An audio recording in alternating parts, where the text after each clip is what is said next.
A lot of people are saying, is it even a world? Do the world's trophies even matter if I wasn't in the competition? The answer is probably not. No. Please don't be a 3-0. Please don't be a 3-0. What's open, boys? Ash open. I think first pick Ash. No. Oh.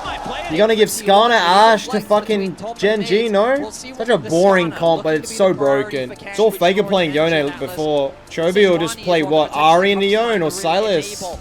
Right, Renekton early.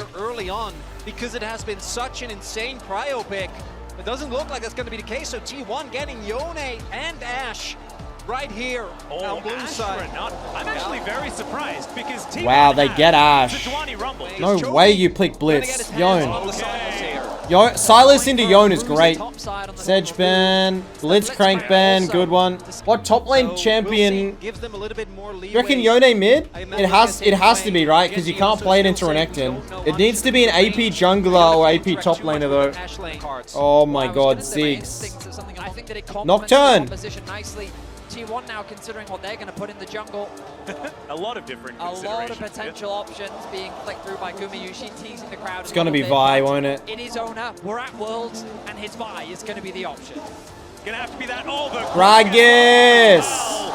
Also kind of keeps things looking at the damage profile for T1. This is going to be the here we go, baby. Gentlemen, let's lock in. I had to take my T1 hat off because unfortunately, we're all leaning on Gen.G today in the Church of Chovy, gentlemen. This may be the grand final. It's a shame that we were robbed. These may be the two best teams of the tournament. Me and my boy Chovy are going all the way. I'm going to meet him next week when I go to London for the finals. All right, so I was saying that there might not be a swap, but there is. It is immediately spotted. Canyon's just going to move over to his blue side quadrant, so... This is going to be absolutely massive, bro. Getting the idea that there is going to be a potential lane swap in the air does make a fair bit of sense, but leaving a Ziggs in a bottom lane by himself is a recipe for plates. Well, that's the big thing. Ziggs is a champion that... What was the plus minus? Like, what was the percentage on the bet? Wondering what my chat is doing. In a bot lane, it's going to be even more pronounced. T1, though, looking at the setups my mic is loud. I'm probably just yelling, bro. I'm hyped. Mid laners, but shouldn't come as a surprise there. There's been a lot of grasp mids throughout the tournament, even seeing it on ranged champions like Smolters, and it looks like Gen.G is going to go 60%. Holy. Just laning together with Chovy or Canyon, starting on the bot side, and looks like just the usual jungle split. Neither jungler able to steal away a camp. Yep, just some vertical jungling to start. I still think lane swaps are so cringe in pro play. I really wish Riot didn't made it impossible that they could do it. From Keen to get him towards that top side of the map. 3 versus 1 could be a little bit dangerous. Having hit level 2, I think he should be alright. It's actually really nice timing. As he arrives, the minion dies and he immediately dinks too. So he got enough experience in bot to not be at quite a high risk of a dive. But even with that early attention being paid towards the mid lane, we do see Faker still doing fine. Nice early lane by Faker. Zeus is still fairly fine. All right, let's see whether they can actually make this one work. Yone should win first 5 levels, and then Silas should be able to take over. Oh my god, they inted it. They inted it. Oh my god! Wow, he still has flash. Oh! But he's still going to have to flash as Faker comes down. They're panicking. Stays alive. A colossal blunder on the execution of the dive. Lehens can't connect the E. Zeus has locked the fuck in, holy. And Gen.G are forced to retreat on their first play of the series. The Hens had a goddamn panic attack going for that. Way worse. Oh, yeah. The Canyon unintentionally getting the aggro there was the big thing. I think it might have been red buff. He clearly wasn't expecting it. They were looking for the redive. And that moment, bot time for Faker to TP towards the bottom lane. Only good thing for Gen.G is that did give Chovy a little bit of time while he still has a teleport available. But T1 going to be feeling great about that, trading just that flash on Zeus and a TP for multiple summoners from Gen.G. There were so many instances there where it was very awkward for Zeus because he was Chovy building CS lead though, Pog. The cannon minion had aggro. Hang on a minute of play. Yeah, Lehan's Hex flashing in. Not if that landed. Either. Good handshake from Carrier, and Keen taking so much damage. Nice. Lehan's got to hit those.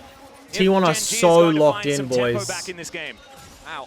Gumayushi's Ash so prevalent and even causes the screen to freeze. Yeah. Lahen's 3 for 3 on misses when it comes to the Zenith Blade now. He needs This to be Leona able is to connect absolute those. He wants to trash. set up plays for his team, but I question a couple nerves feels like coming through here from the side A of Gen.G lot of early on. nerves. Lance, known as a joker, but has had some moments. Him and Pace, I think, have throughout the course of this roster often been the most criticized. Has had incredible performances. Think back to that first series against Humble Life in summer playoffs, but then also often cited as the reason why they struggled so much in the actual Chovy's finals. top. I do want to note the fact that Gen.G has triple teleport bailed them out a little bit because they were able to still catch that top wave, even with Keen being bullied out of that lane. Chovy could TP top, and Keen Freeze the lane for Chovy. Freeze it, freeze it, freeze it. Canyon being able to dodge Nice. the off shot there as Chovy rotating back down, spotted on this control ward as Carrier taking some chain lash damage. Chovy should be able to get out of here just fine, no worries. Should be able to dodge some moves, and Faker with his unbound soul just going to be able to try and push this wave in. Of course, the luxury of being able to Leona's missed 3 Qs. purely because Faker had to use his to get down towards bottom. Oh, side. nice. Good handshake going to come in here. Could this be first blood against No, Chovy? That it would be won't be. such devastating news for Gen.G. T1 already with a lot of control, 600 gold in the lead, and Faker is really having a good time in this lane despite Faker's playing so confidently. This matchup is quite favored for the Yone early on just because of how restrained Silas is as a champion around cooldowns. He just doesn't have them in the early game to effectively trade against a champion like Yone who could just keep spamming that Q. The CS advantage, you rightly said, though, coming from the fact that early TP came through. And Chovy, he's going to be forced back to if base Faker very could soon. get, He doesn't wanna miss if this Faker wave could number hustle a 6. solo kill, it would be Faker threatening crazy. the potential ult that's trying Yeah, zone Chovy Faker away could get a from solo the top, kill but if he'd he be able to plays connect. something right here. And with level 6 gained as well. Yeah, and with Keen being pulled around the map, we see that he's actually, even with the fact that he was able to catch that middle wave, he has had to really pay.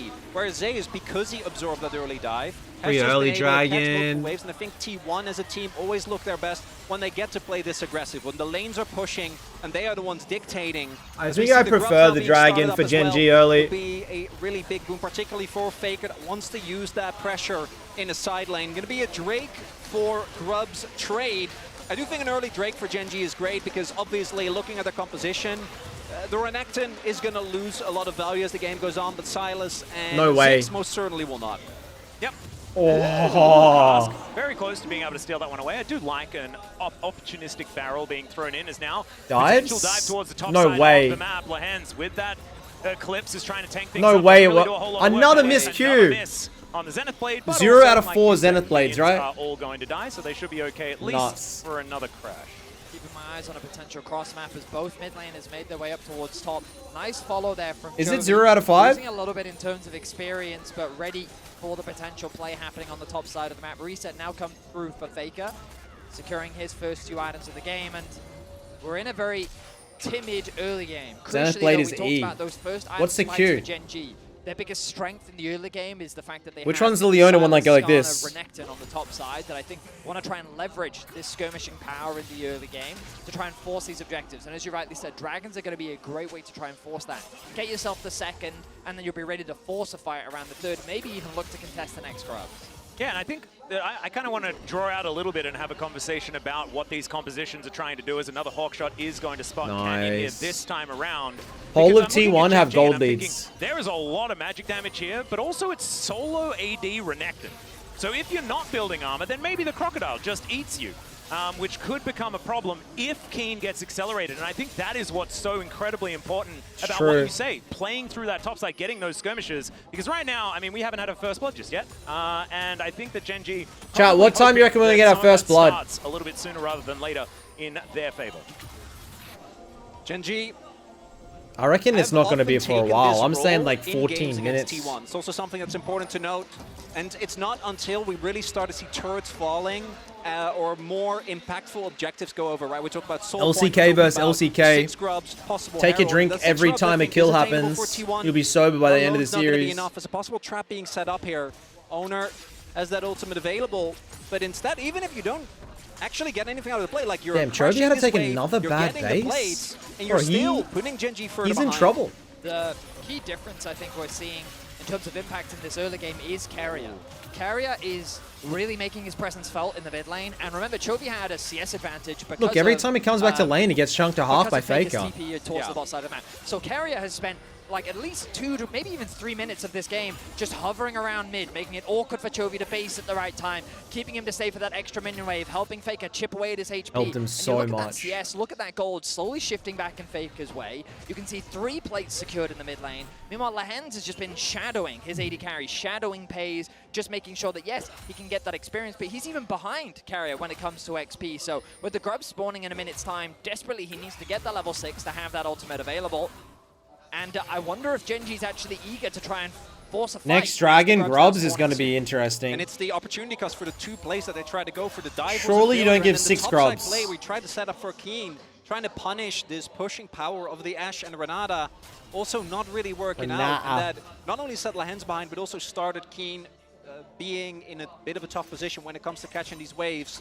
And I do agree, I think Gen.G, if they are denied a good fight, things are going to be very tough. Gen.G has, again, I think been in this position before, but I do really want to highlight, we say that often, but if you look at their gold stats in the LCK, they weren't getting a lot of kills, but the amount of gold they generated early was actually insane. Like, they were sitting on, I think it was on average like Bro, they're down 1.6k gold. It was a meta that was textbook perfection for them. But T1 playing so clean. Getting into fights without anything. Surely not 3-0. And this game feels like that might be the case as the Grubs are going to get started up. You see Gen.G. Can we go in and get 1? Can we get 2? Level 6 has been hit on Lehens. Go, Lehens. Yeah. Go. Grubs Go. are definitely going to go the way of T1 here. Go. Yeah, it's at least 4, but I think it's almost guaranteed to be 6. So 5 going down here at least. Here for T1, no vision available at all as Pays can throw a mega bomb if he would like to, but looks like T1 are just going to cut their losses. They get 5. Pretty good. Canyon going to be able to grab this 6th, potentially. Owner a little Chovy bit far TP. away now. Could just be a team fight in. Pays doesn't actually get over the Gragas TP. First blood incoming. Chovy steal Ashel. Can they win the fight? Impale comes in. Come on! Oh, Chovy first blood. So good. Still, it's going to be Chovy picking up first blood against Owner, and T1 just not enough damage. Nice. And they're probably going to get the second dragon. Left it at that, especially with not worth the T1, I think. Coming in from Chovy, but instead they look for the 5v5 wow. and Gen.G punch back. Yeah, I'm surprised that T1 chose Why to did take T1 that, try and take that? They ran. About, right? Renekton take the 5 Grubs in a row, he's brother. Just so strong. Ultimate alone is enough to be so durable. A lot Chovy of takes over, I think. And you can see how the engage was a little disconnected here from Chovy T1. TP first. Diving onto the back gets Ashe ult. Attempting to steal the Grub. Chovy on the side, and look at Pays' position. Yuma should have went bush and not gave ult here. Angle. The Ashe arrow gets stolen.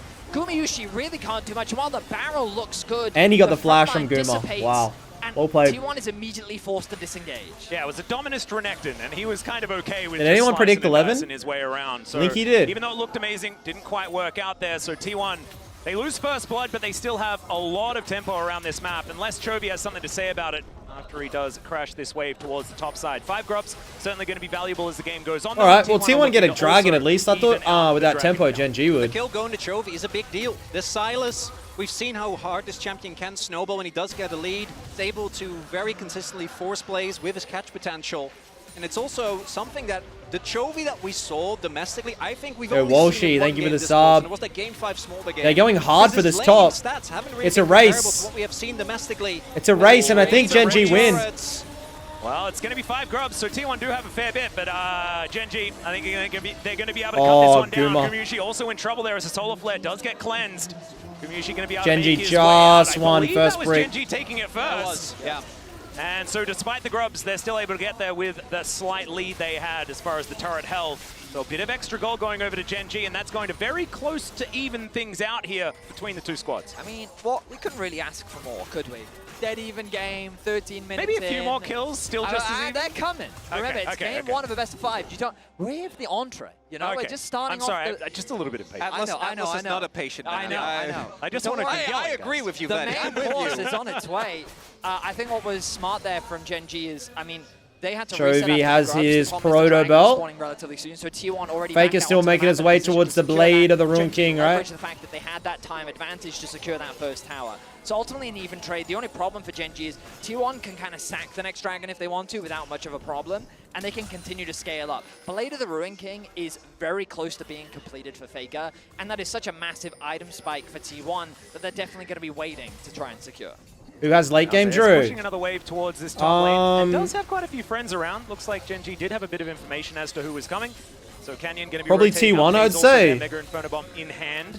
Yone, Siege could be a little bit dangerous. but Renata. Hextech for the disengage. I feel like Canyon Leona, looking for an Skarner, opportunity, Renekton will might be able fall to off. get in there, throwing some rocks around, as you can see. Not going to go for Silas is any not bad stuns or scaling. anything It's like pretty that underrated, just but yet. T1 are just going to be I think allowed to T1 back will off. have the best like Crucially, look at 30-minute Faker plus going back to comp. base. He should have enough money for play to the Ruin King. This means that T1 are saying, we don't want to fight yet. It's not worth it. They're not going to overstay their welcome. The TP Kraken as well. The question is this TP going to be up in time to contest? The pings Oblivion are or coming down from from the T1. They have Ziggs. the Ash Arrow available to try and stall. T1 are saying they do want to fight this. Fight it, go. They're going for it. Great Chovy has here with Yone this ult ward, stall. As you can see, so Ona completely on vision right now as Chovy with the Fate Seal. They're not now getting stolen this. away or hijacked. Carrier gonna That's a die. solid. It's going to connect. Great impact Carrier as dead. well, and I think Carrier was there for a second, but now he is just gone. So the Herald goes to Gen.G. They'll take a kill. Oh, as well. Chovy's Now going Chovy in. looking for more as Faker just going to pop back to his Soul's S. Just going to body slam his way out. And Gen.G, they really are taking these skirmishes. Herald, go for Gen.G's mid. target selection in these skirmishes has Beautiful. been so clean every single time. One member Carrier is couldn't getting even blown flash up or in a use his, barrage of CC as Hands is driving. Always One scared more this auto? time It works out for the mid lane turret. Gonna get taken low. Oh, they T1 didn't get able to it? defend.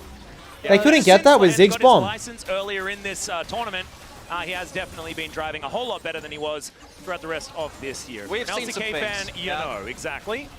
Very proud of him, though.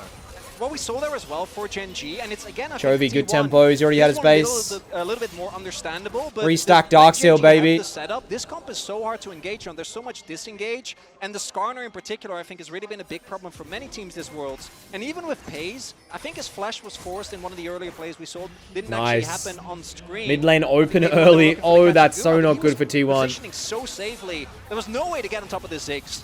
Well, now it's just Canyon and Chovy up here towards the top side of the map. 4 members of T1 I think in the Chovy's area fine. to try and push down this turret. They really want to They don't take have their that much second wave clear, these to three, even though. out the map state as far as these structures. Yeah, and a force the teleport to come in TP. from Pays just to make sure that they don't lose it. See, Gen.G And are bot lane playing tower. with their What the advantage hell? very Oh, man, yeah. strategically, because Whole map T1, is open. Like, the problem with the Herald was the timing.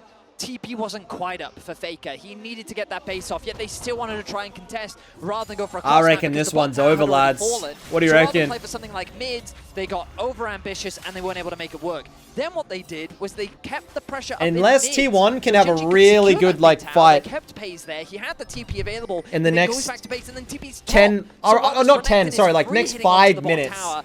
I reckon Uncontested Gen.G are to going to secure that snowball tower. this lead They have massively. The TP top to then catch the wave and prevent the siege. So T1 is just losing on the map while Gen.G is continuing to gain advantages. Yeah, and I know a lot of people have trouble liking Ziggs compositions. And Chovy I won't- understand like, Chovy it's is gonna not be exactly unstoppable the most this game. interactive when it comes to early game skirmishes and things like that, but what it does to a team that is very good at playing around tempo Cheers, and Jaw, macro bruh. that they are already good at is it's just basically a cheat code. Well, it's as you were saying, Vaddy, because even if you do try to play for mid turret, they're like, Pace can just ult the wave. Correct, yeah. And Gen.G have had so many of these Ziggs compositions, and it plays really well into their style, which is always trying to outtrade you. And now, what was a 1.5k gold deficit 5 minutes ago, T1's going to get this topside turret, so they're going to equalize it a little bit, but is still 1.5k gold for Gen.G and a second dragon I on wonder the if way they can as well. set something up. Look at the map setup as well. Like Chovy's had a lot of Gen.G like can weird see that bases top side to actually. get full He's had vision 3 coverage bases in around like this bot side 3 of the minutes. map, pushing Zeus Not deep optimal. towards You're off the his map tier for 2 too long. tower,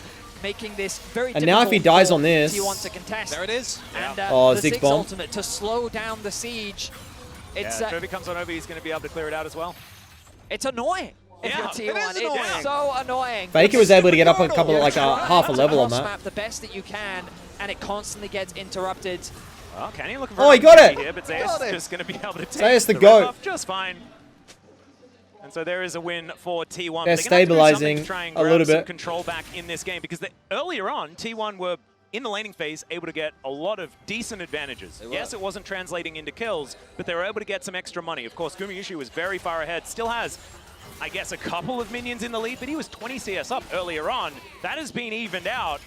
And yeah, this game state is all going to come down to, I think, just where team fights will finally erupt when these teams stop just trading objectives everywhere. Ash As ult Arrow is looking hits. to connect handshake straight into it here. The hens might And I die. don't think this I don't see how he Leona's gonna lives. last very Faker, long. get That it. is going to be T1's first kill. Faker, They're get it. holding onto it as best they can. Nice. Faker delivered that one.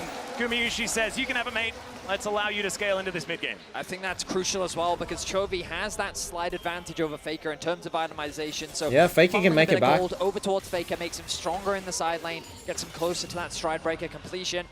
3 ults is worth because they don't have to fight. They don't have to fight. That's going to be a major point of contention this early on. Till next Drake. Adds that extra sense of pressure. We know T1's Barons are famous for both positive and negative reasons.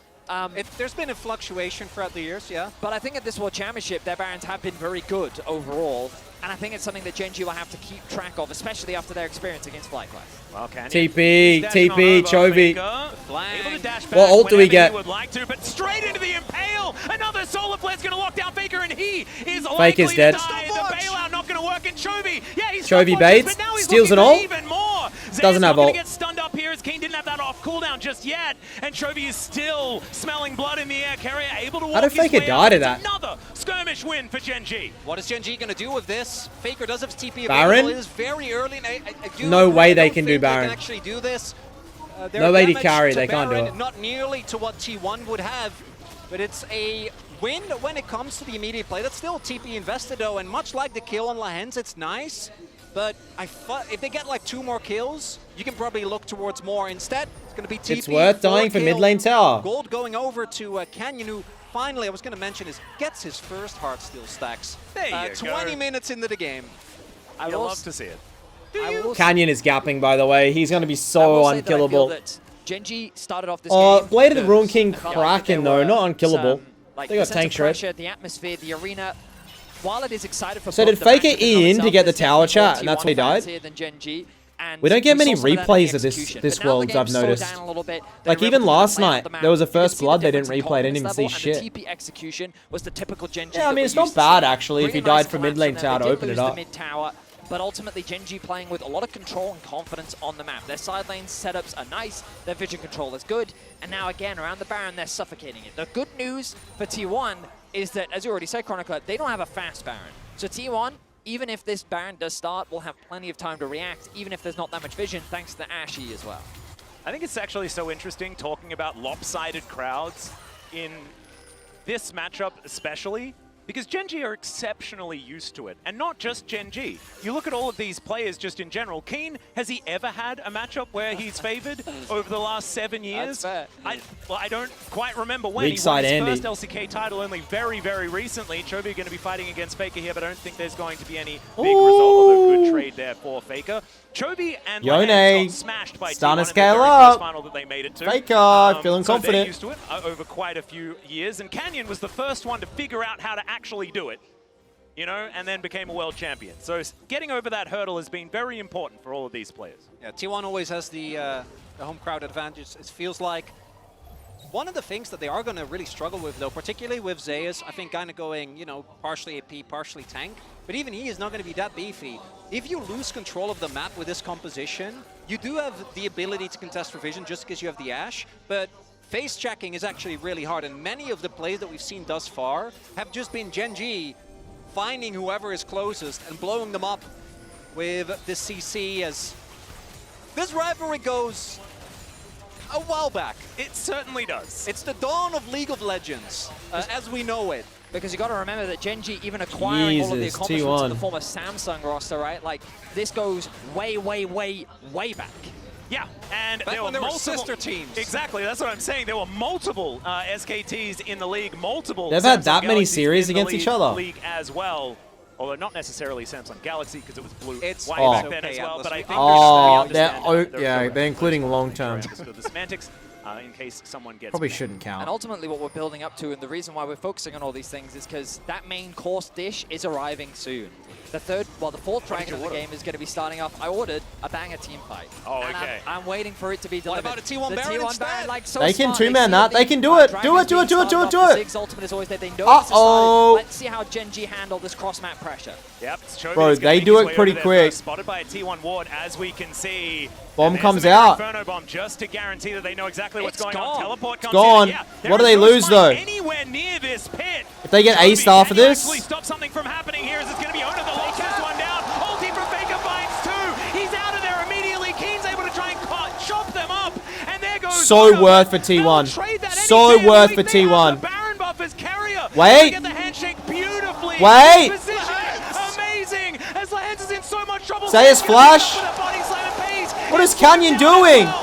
Oh my god! Destroyed as T1 just dance on Gen.G. The main How was that allowed? as T1 How was that allowed? smartly start off the Baron as Gen.G tried to Oh start my the god. Dragon. They forced Gen.G into this very Chovy difficult didn't even get situation Hourglass off. that they Watch just this. couldn't answer. Whose ult did he As we steal? look here, Chovy, I imagine his job is to stall for the He rest went of in. his team to arrive, but he steps Yone too ult, far forward. Renata ult, knock up. He stays alive for a lot Flash. longer than we were expecting, but it doesn't matter. Did he not That's have such it? a big source of damage gone. And then you see, with Zeus threatening the backline, Gen.G doesn't actually have any damage. Like, Keen is trying, Kenyon's trying. Did he but it's have a ult? Skarner I'm so and a confused. Renekton that's getting kited away. The resources are divided on two fronts with Zeus, putting that pressure on the mid lane. Meanwhile, Ashe is such an annoying champion for Renekton to deal with. We talked about the scaling elements, and you're starting to see them come to uh-oh. fruition. The first major lead of the game, while it's not represented in the gold, goes to T1. 1k gold lead for The soul point T1. did go to Gen.G, and that's something that they Let's are see what gonna this try and Baron hold power on play to. is going to get. What can T1 get with this Baron? Bot side push is going to come through, but do remember, as long as Pace is in the lane, the wave clear is still going to be very annoying to deal with.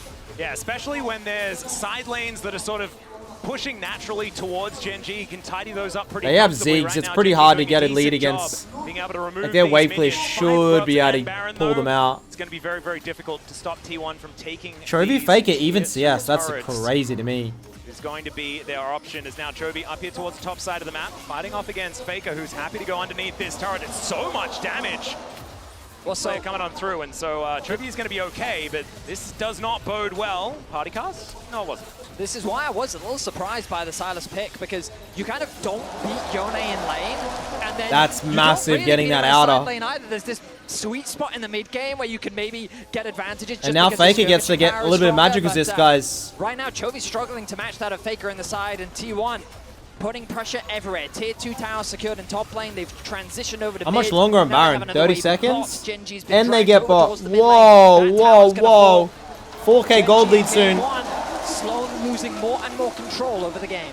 3k gold lead now for T1, even though the first minute or so the Baron, they weren't able to find anything. It's the setup afterwards. This team has perfected these Baron plays. Canyon! Arrow going to connect. Canyon delivered. He finds an impale, but he has no friends. The inner turret goes down. Hostile They win. takeover to deliver Lehens. As Keen with the dominance just trying to distract them. In goes Lehens, trying to take them away from his inhibitor turret. Oh my god, T1 are the best team in the world.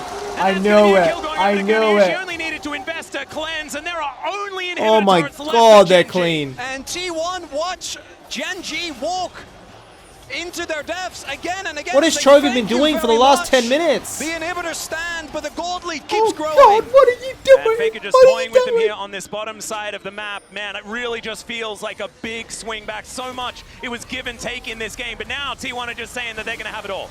The pick potential of this Why is roster no one something there? we didn't What are get you to talk doing? a lot about, but you can see it clear as day. The Ash Arrow into the Gragas ultimate makes it so difficult to protect the target that gets locked down.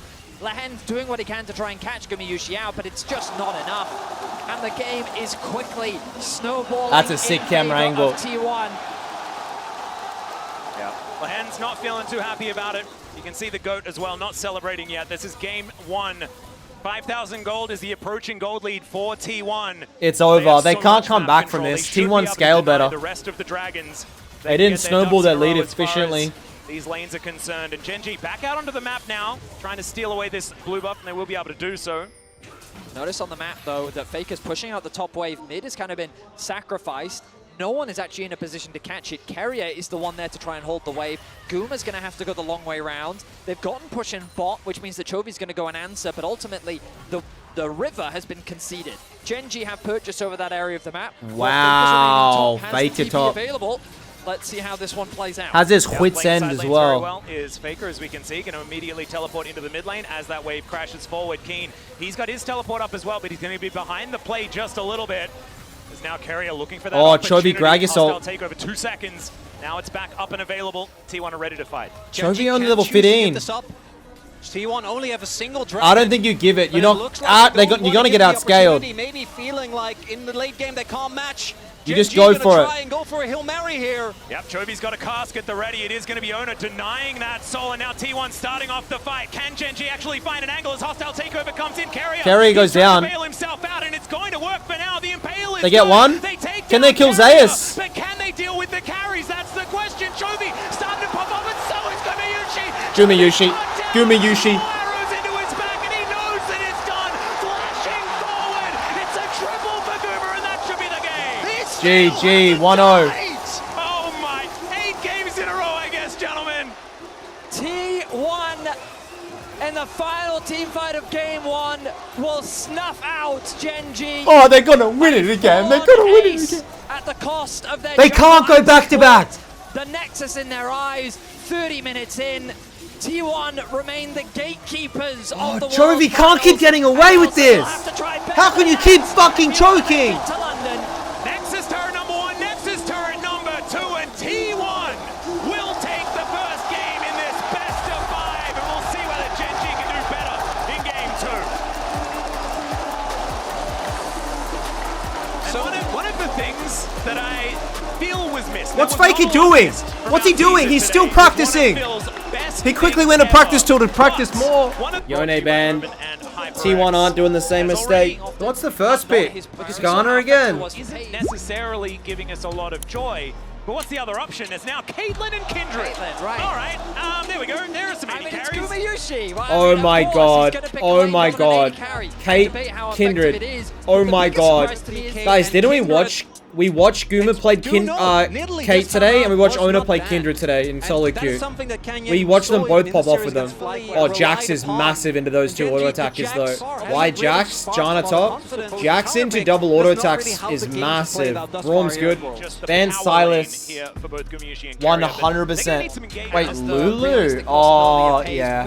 Oh, Galio ban. Smart, Galio. I'd ban Galio Silas here. Silas or Gragas ban. Oriana. That's weird. Why is Faker smiling?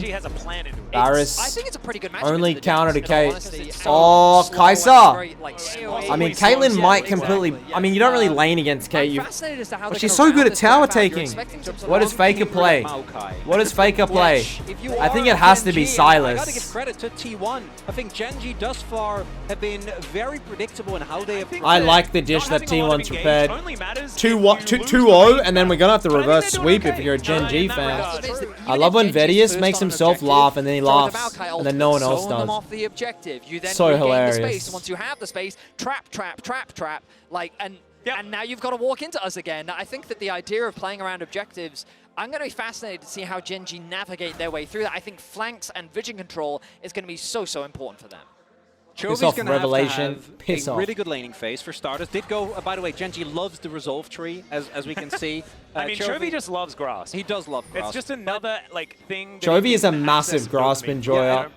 So Chovy needs to do a good job. I also think that Keen, if he does get his matchup, should be able to get the shove. But the problem is you don't really want a 2v2 as Kaisarel. Chovy has the better early lane this game, so we'll see how it goes. To lane swap so that your bot lane can survive, but also you kind of want the Jax to match the Maokai, because Maokai early doesn't really get to do a whole lot. It looks like it is actually T1 that is going for the swap here initially, playing 2v2 mid. You'll notice that Guma was hovering around mid for quite a while, which means that he was quite late to the top wave. On top of that, Zeus was denied from farm on the bot side of the map. So already this lane swap isn't ideal, optimal for the way in which T1 is setting themselves up for success. Carrier has been hovering around mid. He's going to get level 2 very quickly. He's already on his transition over to bot lane, knowing that, hey, if I get one more minion, I'll level over. That's fine. I don't need to take any more XP away from Faker. All right. Jungler pathing topside, those kind of you'd expect Ona, which means that the threat... 4-man bot, but Carrier level 1. He's going to get stunned up here by Lahans as he makes his nice. way level 2. Only level 1 for Carrier. He's burning down. Dead. He's dead. That is going to be first blood. Zeus level 1, 2. Level 2 now. You got to go for this. You got to go for this. Faker can't TP. Might have a twisted advance to try and outplay some stuff. Arcane Smash was pretty good on the Bramble Smash, as it's known now. As Canyon underneath this turret has to flash. He's someone able to kill! the turret shot. As a Someone kill him! Are needed. It's Pace locks it down.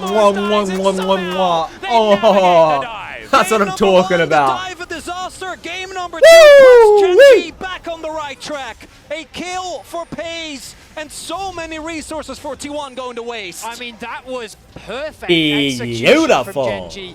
They punish the rotation from Carrier, they get him before he gets level 2, and then they manage the tower aggro phenomenally. This is the Gen.G we were expecting. And this is exactly the Gen.G Let's get a win under our belts, boys. Game if we want it to get to a best of 3. Which we do. They have to start early. Very nice. If they want to get some of these advantages. You already said that the script is written for how fights are going to go later on in the game, and it's not very fun if you're not on T1. So Gen.G, they have to be able to snowball this forward. Pisses me off as well, see Lemon, what they trust. can do, because it's not over yet. They need to get more leads. Canyon is quite far behind in terms of camps, is the biggest downside for Gen.G. You'll notice that he's only managed to get through his bot side. Oh, flash once again. Carry a flash? I mean, he didn't get a chance to flash earlier, but Canyon putting pressure down, I should say, onto Carrier once again, as Faker going to be zoned away from what farm he can. He's doing a pretty good job so far in the mid lane matchup, but at the bottom of your screen, it's a suave shade of blue.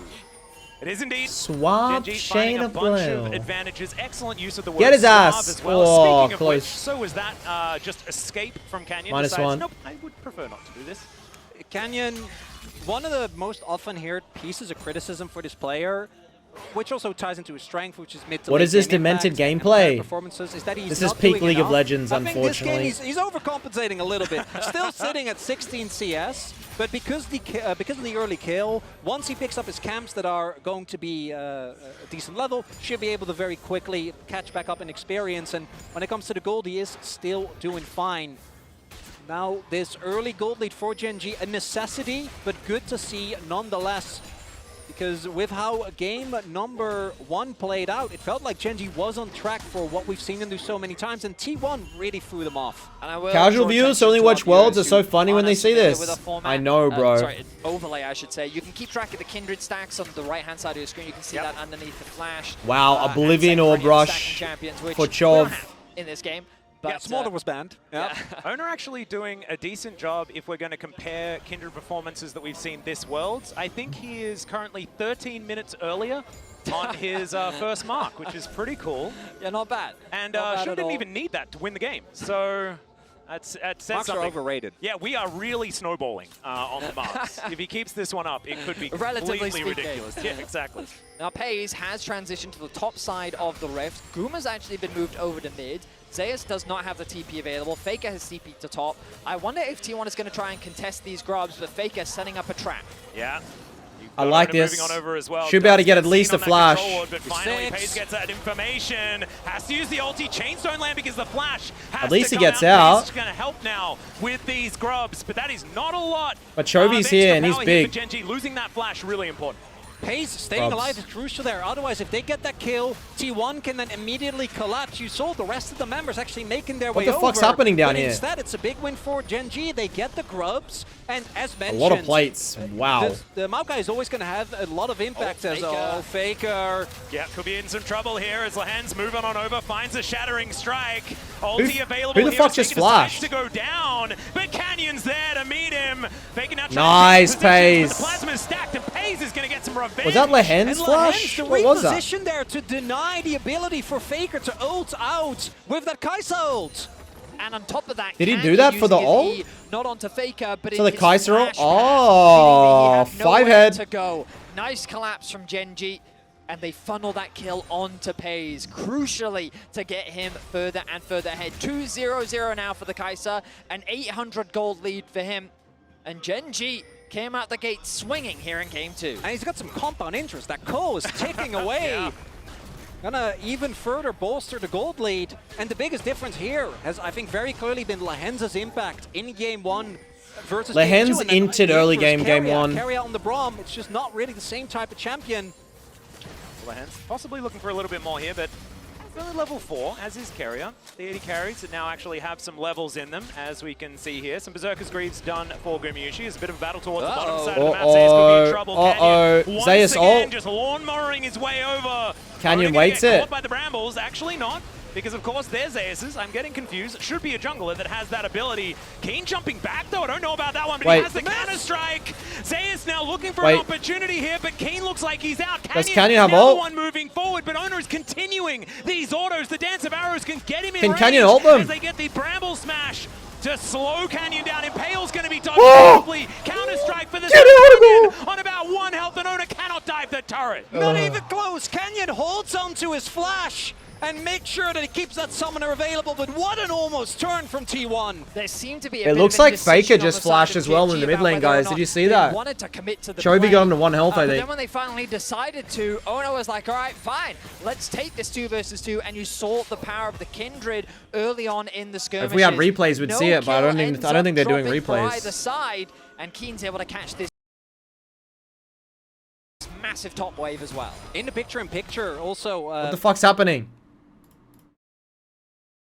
We were distracted by what was happening, but Chovy actually forced Faker's flash. I imagine went for an offensive ult play, got that summoner out. I don't think they can do replays. I think it's bugged or something. Contest on these grubs. I reckon they tried it and it lagged it. 6 grubs, definitely something that you want to do, but 2 crucial summoners now You guys no think longer so? going to be available. Keen also had to invest his flash, but Canyon still has his. Yep. And one thing I want to draw everyone's attention to is the fact is something that we've spoken about earlier. It's a 2,000 gold lead here for Gen.G. It has to be. The way team fights are going to work later in the game should be able to favor T1 if they don't fall too far behind. Right now, I think that Gen.G are on pace for trying to create a snowball, but they cannot stop. Like, this is about continuing to press this advantage as much as they possibly can. First Dragon certainly going to help out with that. Next one going to be an Infernal. And Gen.G just have to keep their foot on the gas. Where the hell are the Mountain Drakes, man? That kind of on paper, My Gen.G's comp pick'ems. is easier to execute because it's Oh, just another go mark? forward, Yeah. right? Press Go R, in and engage. kill. Yeah, exactly. So T1 in the fights, we talked about all these tools that they have, but execution is key. Patience, kiting backwards, leveraging your range, Level being 8. able to sort of circumvent your way around all of the engage that Gen.G's going to have. So if they get a lead, it becomes even harder to do that, and it can look even more dominating when Gen.G is just forcing all of these plays. Yeah, the fact that 2 out of the 3 kills are on Pays as well is something that could be worrying because, yes, there's a range advantage for T1, but that reposition from the Killer Instinct can really allow Gen.G, if Pays is really strong in this game, to just clean up any situation where they can get a foothold. Great CS So things numbers could go by from bad to worse Gen.G. very, very quickly. That's getting ahead of ourselves, though. Let's have a look at how this mid-game is going to unfold. 6 grub game already. too, maybe? Getting to work, trying to lock down 6 of these grubs. On Vision right now, 6 but we can grubs see there's and Kindred in the bottom Dragon. lane. So it's not likely that a contest is going to work out. And this all comes from Chovy's prio in mid. This time around actually is able to have that very aggressive laning phase, and Faker just has to catch the wave, so I think T1 make the right call. Don't try to fight that. Instead, try to look for the cross map. Oh, boys, I don't want to jinx it, but this game is over. There is no one T1 can come back from this. Found one on the Grump in topside. I'm dead serious. But Owner, who I think was by far the most consistent member of T1 in summer, had a little bit of a dip in playoffs, but then has been exceptional ropes again. When you think of his best champions, they're champions with really high impact, but not necessarily the carries, right? It's the vibe moments. Triple. It's the rel from last year. You have to cast your mind back a very long way, right? It was when he was making his names on picks like Graves that you really remember him being able to can't carry come back the from jungle this. role. It's not something he's a stranger to. This is maybe something he's a bit rusty on. It's just not something, like it's not about whether or not Owner can do it, but it's about how T1 as a team functions and has over the last couple of years. I will say that when you look at this T1 draft, it definitely isn't typical T1. Like, seeing Zeus play a full-on tank is not something that we often get to see. Yeah.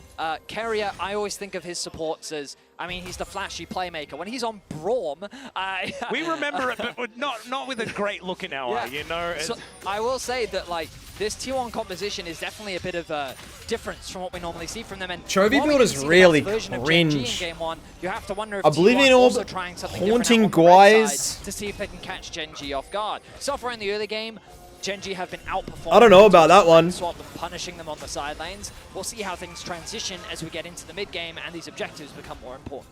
Yep, I think Gumayusi's positioning going to be extremely important. Kraken Slayer done for the Kindred. I'm a little scared of that item.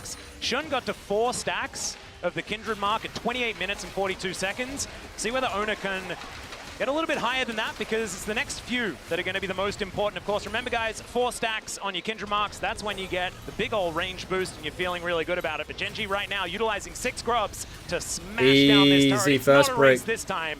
Yeah, T1 just didn't even really start. It's also the biggest boost, and it's the one the shot only one back that's lines. actually essential. You know, everything past that is nice, but yeah, particularly Lahens. Yeah, possible catch here on Carrier once again. Might get some sums. But Pace says no, I'm not going to get caught by that one. One more auto attack. Kindred ult. Oh, they're gone too deep.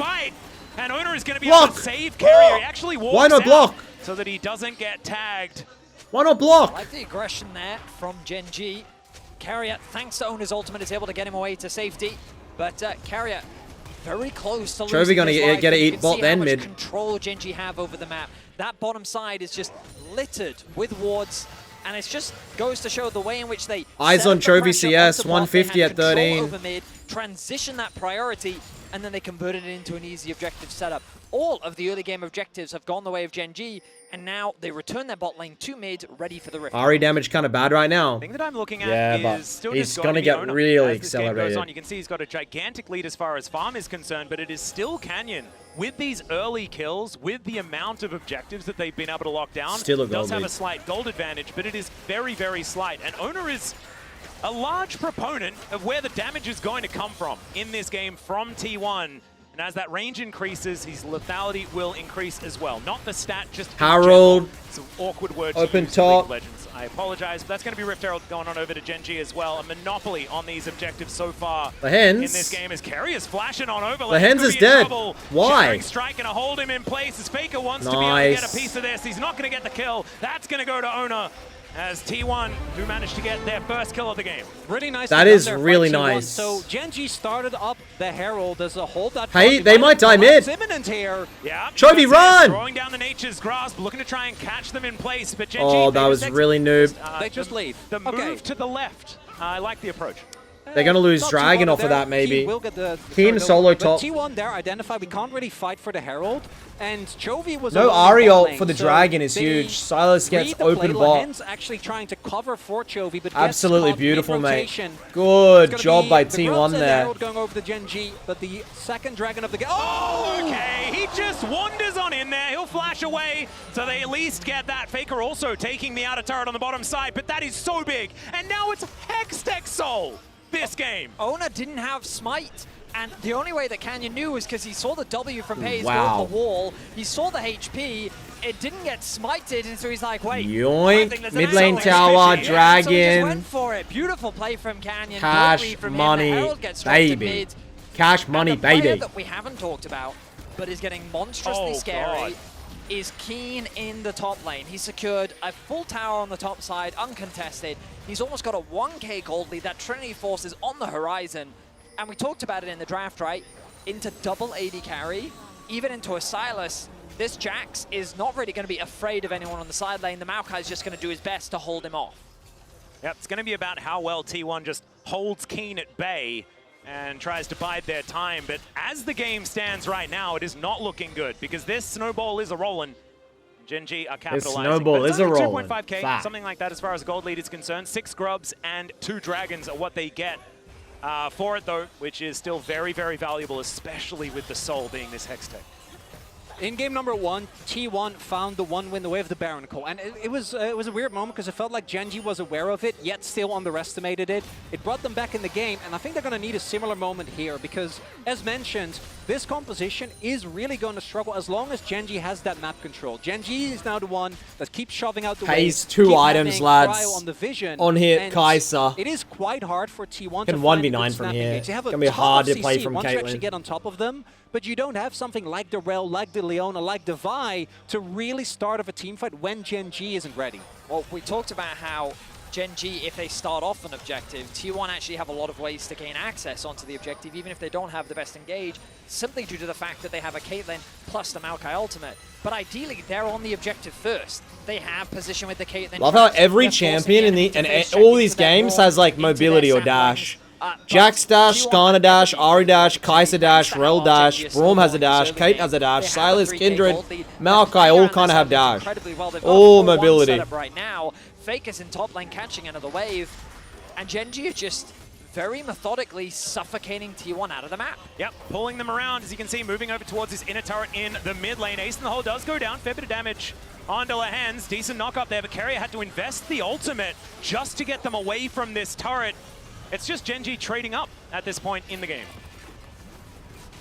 The turret stands though.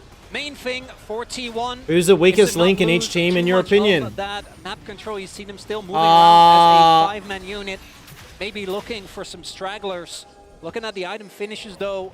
Nah, bro, they're all fucking good. I'm not going to put a weakest link. Already on 2 items. These teams are stacked. Kaisa, it's only going to get worse from free items onwards. When you get your revolves, when you're able to be a threat both as a poke champion as well as when you dive into the backline. As you mentioned, Fetty, I actually think there's a small window where the Maokai is like tanky enough to kind of deal with the Jax. Sure. But once Triforce is done, it gets a whole lot harder. And in a team fight, he'll be able to, but in the side lane, getting to match is going to be very, very hard. And we need to talk about our Mercedes-Benz features matchup. You mentioned it already on the my base God, side, thank you, Gumi Yushi is Mercedes-Benz about to hit featured that matchup. trough. Wow. This is where he's going to have to dig deep and make sure he continues on that streak of his, because Infinity Edge is necessary. That 2-item spike, it feels better than it used to, but definitely wants 3 items, 4 items, needs armor penetration, Infinity Edge, and then he feels a whole lot better. It doesn't get better all that soon here for T1 in this game. What you see though, T1 have been in this position before. They're trying to look for these small catches inside. As they might get in trouble here. Does have a sapling in position, actually a bit lazy. Not enough damage. Yeah, not going to actually spot him. So could've got a hot steal Canyon stack versus maybe. Zeus would take a while. Let's see if T1 get a Baron Rush again somehow. Right now, T1, I wonder if they even feel strong enough to contest the next dragon. They're setting up on the top side of the map. Vision is spotting them out completely. His owner is walking over wards right now, going to clear those out. Chovy respects the fact that he is on the weak side of the map as Lehens makes his way up. Owner's going for side. 4th mark. Keen continues to push in the bot wave. No it looks like he's heading towards a chance he stack gets second, that. which to me, that's kind of the break point for Jax when he's got the Trinity Force and the Sterax. He just becomes this. Yeah, Jax is really well difficult to fed kill this game, bruiser. I agree. Yep. And I was actually going to say, if this was the Infinity Edge back for Gumi Yushi, then maybe there's an opportunity somewhere. He's not quite there, sitting on the pickaxe and the BF sword as the Baron is about to spawn. 10 seconds until that dragon. Is good sidestep there from Lehens. It was just going to be some support combat. This is Gen.G dealing with the fallout and trauma of last game. Look at the amount of vision control set up as they are heading towards this for a dragon. Another this time dragon. around, no opportunity. And T1's Baron This is the Gen.G I was expecting to show up game 1. They look phenomenally better here. This here. time that's not really going to be the case. Tremendously. T1 numerically. Be able to get on over there. I think as soon as everyone saw that as long as they don't give a random Baron at 20 like, minutes. Oh, T1's going to try for it. Gen.G maybe keep a ward on it, well, guys. So they're able to stop that one from happening. Only investing the limited resources to lock down Soul Point for themselves, continuing that monopoly on the neutral objectives. And this is really looking good for Gen.G here in game number 2, which, if you're a fan of 5-game series, is pretty good. It's very if good. you're ever interested in getting into super high-level league, both of these teams showcase through game 1 and game 2 how important the early game can be and how effectively you can snowball from that point. Wow, thanks, Vedius. The early game's important. Cheers, mate. Have throughout this series demonstrated an effective way. I'm really interested in getting a high level League of Legends from that. It's been a beauty to watch. It is a low-kill game, but the map control, the decisions that Gen.G have made, the tactical decisions and the execution has been near flawless, and it's resulted in a 3K gold lead 20 minutes in. Many have credited one of Gen.G's current coaching staff for being one of the original reasons why Vision in League of Legends got changed for exactly these type of games. And if you think the map is lit up now, go back, watch some old VODs. I mean, Europe is very fond of when they nerf that. Okay, Yeah, let's have a conversation about control wards and how much they're bought and stuff True. like that. I think that's a good idea. And knowing T1, what they're going to look for now is a quote-unquote, oh no, someone's caught in the side lane, followed by an immediate fight and an immediate How cringe collapse. is They it? have dispatched of many teams when they were That they get a good lane swap, they get a successful dive, right? Like Gen.G get a successful dive, let you play it out, and in game 1 they didn't. It's the way they love to play. Game 2 they get their successful dive, they get a K gold lead, and then they just slowly win the game and make it impossible for T1 to win. What a cringe game state where we're just having to wait on lane swaps every game to see if they get the dive or not and then win the game. What the hell's the point? For that wave to be pushed in. The question is, Tell teams it's illegal or you get banned. Just stop it. Traditional lanes have a lock on where people can go in the early game. Now, I mean, they could. It's a great window for them to do it. Have an invisible like thing where you can't move out or something. I don't know. He wants to get that finished before anything comes through. The Sun and Sky actually going to be the itemization from Keen, also something we've been seeing from him. And then it goes into the Zhonya's third, which is also a very effective tool. So a lot of damage for this Jax in a side lane. Does make him a little squishier. So feels like the 1v1 build. Yeah. Not going for that Sterix. You're locked into where you are until 5 minutes, then you can run. Yes. Then you can be gone. And there is a couple of those. Yes. So it's got some options. Until then, you're locked into the zone. The role kind of changes, because in longer fights, if you can get the proc of the Sundered Sky on multiple people, it actually adds to your stim. As you're saying, Vedi, if he does get focused, with Sterix, you can get away from some really, really rough situations. Not really going to have the same level of playmaking as the Brandwin's now done for Canyon. Going to get so much value out of that. Steel caps on him as well. Holy shit. I can Good luck to Faker Kinder doing damage. Is not really interested in trying to kill a Skarner. But for the 80 carries, it's going to be quite tough. I think Pays might be mega close to his Nashes. Does Should he have be, it yeah. yet? Mega close, bro. Now Carrier gonna have to flash to get out of the way of Canyon. All right, striding with a purpose, and that could be important moving forward because we know that Carrier loves to play engage Braum. We don't like looking at it. I like the T1 comp. I did like it. Definitely not going to be able they to have just done it. zero with Gen.G, it. They have so zero much control of the tempo of this game. As Lahan's going to have to crash away from this one. T1 just attempting to bully them out of the river. I don't know when it turns online, but I'm waiting. Item-wise, we're about as good as we're going to get, right? Both these teams should sit there and say, all right, Guma would love another item. He's not getting it. The Soul is spawning in about a minute's time. There will be nothing that he can buy in that window to be able to really be much stronger. T1's not buying it. What is Zeus They're like, up to? you're not going for this. Well, we'll see what they can actually get done here, as it's going to be Carrier blowing up like a balloon. They were not! Yeah. They were not doing it! No. They did not want to, and now Gen.G might be able to just head over towards this Baron and try and take that one down. Chovy still with that. Oh, he almost landed that. We're able to dodge out of the way. Oh, guys, you want to turn it. This flank angle is absolutely turn with the terrifying. Jax. Of course, all of the things about T1's team fight still kind of stand, but without the Braum, oh, here we go, lads. Cinema. Missing. We'll see what they're able to do. Malkaio is grasping. Does manage to stun up Canyon. He can get over that wall pretty comfortably, as now they've Zeus. just singled out Zeus. So much damage. Lahenz takes Not even the kill. close, bro. And T1 can't do anything. Up, but Gen.G don't want to go there. As now Ona trying to dash back. Keen says, no, I'm going to buy time for my Braum's teammates. here. As Carrier comes over. The Winter's Bite does nothing, and Keen. Baron secured. Now what? Pays goes in. Faker fail flat. Faker literally. Holy shoot. There's my goats. There's my goats. 1-1. I think they're looking for the game. Gumayushi is not going to stay undying this world. It is a systematic dissection. Guma's first death in like a month. One by one they fall. One by one the objectives follow. Gen.G, calm, calculated, just a they don't end. T1. Oh, and that's straight into Soul as well. The Nexus might not fall, but and this they game get Soul. really should be just over. FF Baron please, here T1. for Gen.G. Hextech Soul on top of it.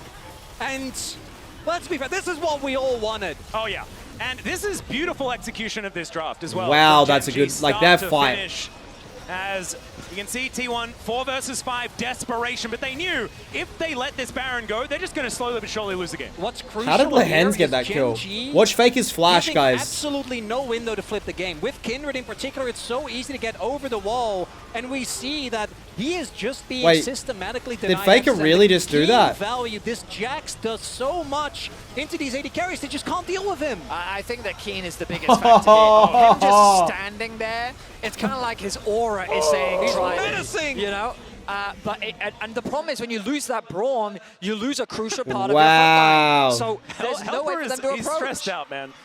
Always fantastic to check out the Gen.G coaching stuff, but like you say, once again, back in position. Keen with the counter-strike now. Missed the E2 ult, and then he failed flash the wall. We've also now got to seek his arm guard. He couldn't even get the flash. I don't know why he tried. Right here, right now. Look at that. Another Void Seeker going to connect.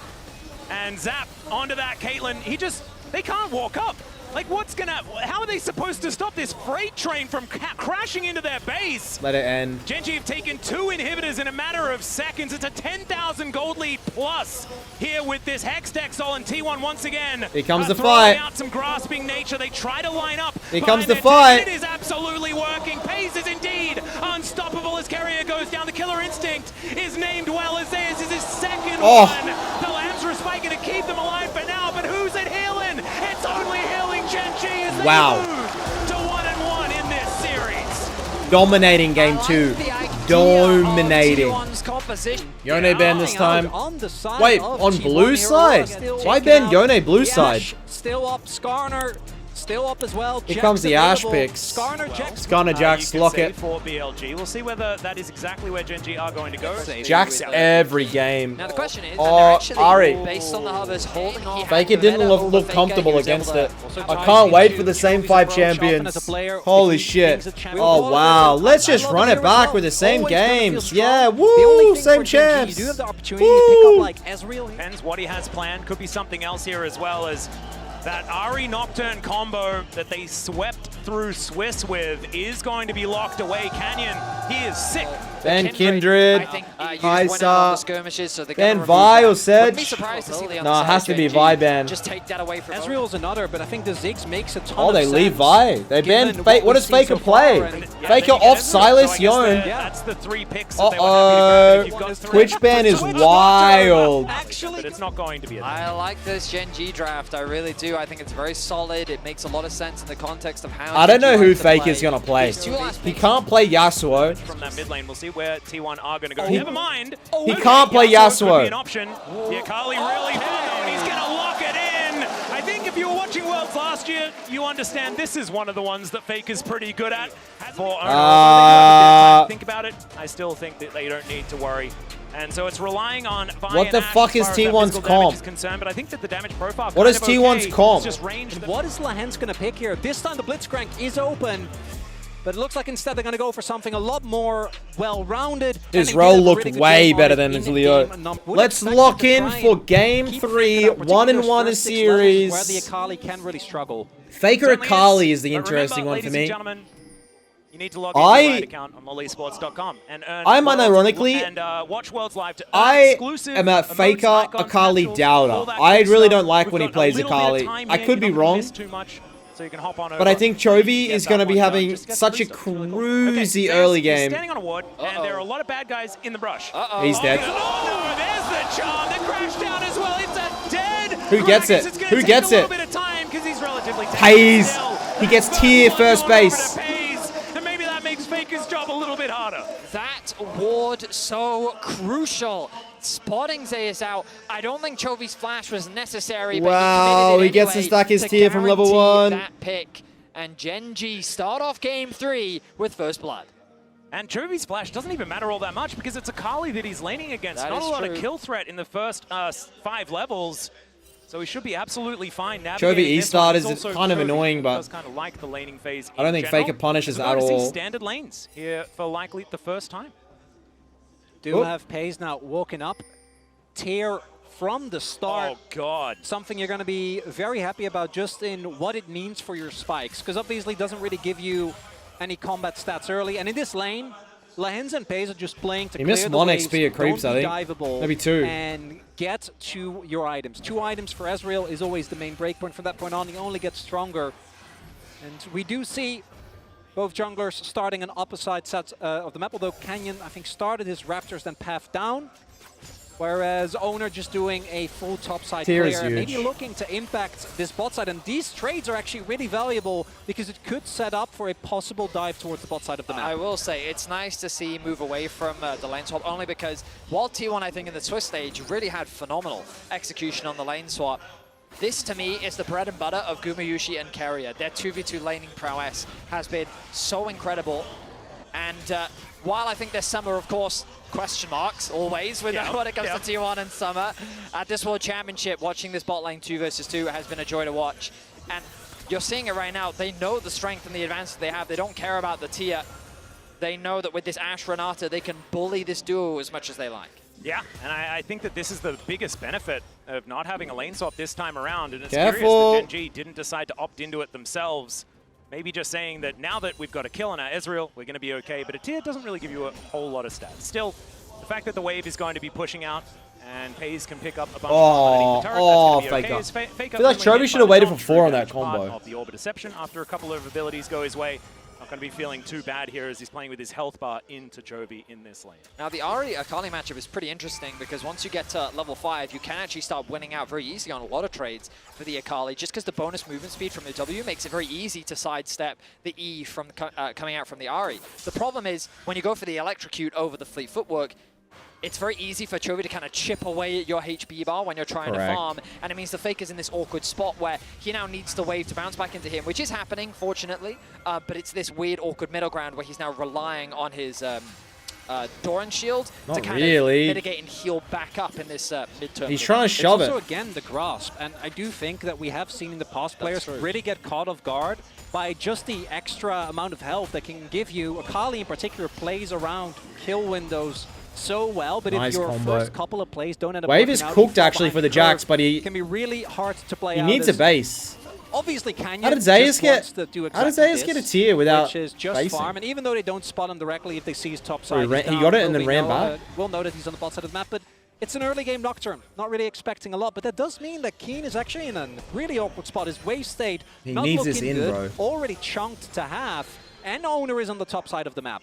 And full information over to T1 as well as Canyon walks over that ward. They knew exactly, they had an idea of where he was, but then they get full confirmation. Now Canyon going to try and clear that one out. Does get information of the ward he just walked over. Yeah, read the movement. Yeah, as a result, Keen actually just going to go for a recall right here, not wanting to risk too much. And despite the fact that Faker has sat on below half health for the majority of this lane, he has kept these minions. He hasn't even used his potion towards Chovy. So it does give a lot of control over to T1. Yeah, it's very awkward for him because Chovy's holding on to a monstrous freeze. The idea is Faker, you try and get those early pushes in, then you get the bounce back. But Chovy's like, no, I'm good. Now the wave will finally bounce back, but he ticks over to level 6. Ideally, Faker wants to back now so that the wave will freeze here. And now Chovy's back is a little bit awkward. He's going to try and interrupt Faker. Yes, Chovy. Wow. He has the ward. On that ward, as we can see. I thought he was actually just a prophet, but no. Oh, they've actually brought the bot lane over towards mid to catch this wave. Faker can now actually TP bot and go lane against Pays, who can still... Oh, Zayas missed it. Body slam going to miss. That could be a big deal here. They're evening out the health trades that have been going pretty consistently in Zayas' favor. Chovy looking to TP back towards his lane. Lost chapter by bang. And the first objectives spawning. And the now he missed the cannon. Online. Drake's there as well. You can argue either team is very happy to just wait till level 6. You have a Vi composition on one. Whichever team got early grubs each game won, no? There's going to be a trade here. 5 grubs to T1 early last game, on the first game, and then Gen.G got 6 amount of grubs. Game after. Early trades here. Certainly feels good for T1. This time it's going to be a trade, so it's not going to be the grubs team picking up all of the dragons as well. Feeling a lot more even. Grub secured, and I think both teams are quite happy with the current game state. Obviously, T1 are setting their sights on a top lane play right now. Keen level 6. Rel needs to hurry up. Resistances, no Ashe Arrow available yet. Yeah, Lehen's looking to get himself into position. I think they had an idea something was going down. Notably, Canyon not quite level 6 just yet. Doesn't have that paranoia up and available as T1 don't opt in for any sort of dive attempt, but Keen still wanting to get aggressive on Nagumiushu. Does have to cleanse. Pushes him away. So not bad, little cleanse move. The summoner spell and just move off. Nicely as well. Gen.G have moved Pays out of the bot lane matchup in towards mid, where he's much safer. That means that they can keep Chovy into the Faker matchup, where the Ahri can continue to bully out on the Akali. With level 6 coming through and level 7 being a crucial breakpoint for Akali, just because she's going to get her Q at level 4, which I think it's either about 80 energy or about 70, but it makes the Q rotations much more comfortable when it comes to trading in the laning phase. Vision control here for T1. Do you have Canyon, but he's backing. They're going to look. I think he dies here. Earned gold. She could get Vile. Yep, dead. Oh god, okay, the arrow is going to connect. The counter-strike wears off. Shouldn't have flashed, bro. And he can't flash leap strike out of that one, and even though he had the Grandmaster's might, he's still going Why didn't even use... No one used sums, wow. Things out for T1. A classic T1 trap springs on Keen. Get a kill onto Vi, and also get the flash out of Keen. I love that you called it a Massive. classic because it truly is that idea that T1 makes it look like they've gone back to base, but they stay on the map a little bit longer to catch you pushing that wave out, and it works to perfection. They're able to equalize the kills, and T1 find their first of the game.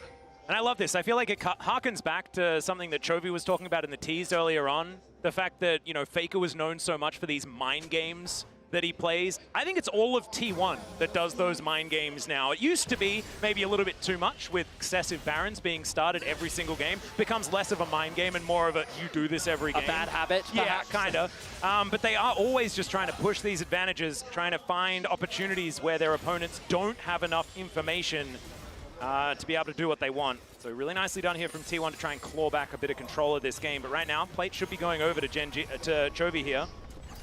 As Guma not going to be too worried. Rob's in a minute 30, Dragon in 2:30. Again, it's a relatively slow early game. Kind of what we've come to expect from these two teams as they prioritize farm, but also it just goes to show how difficult it is to kill these players.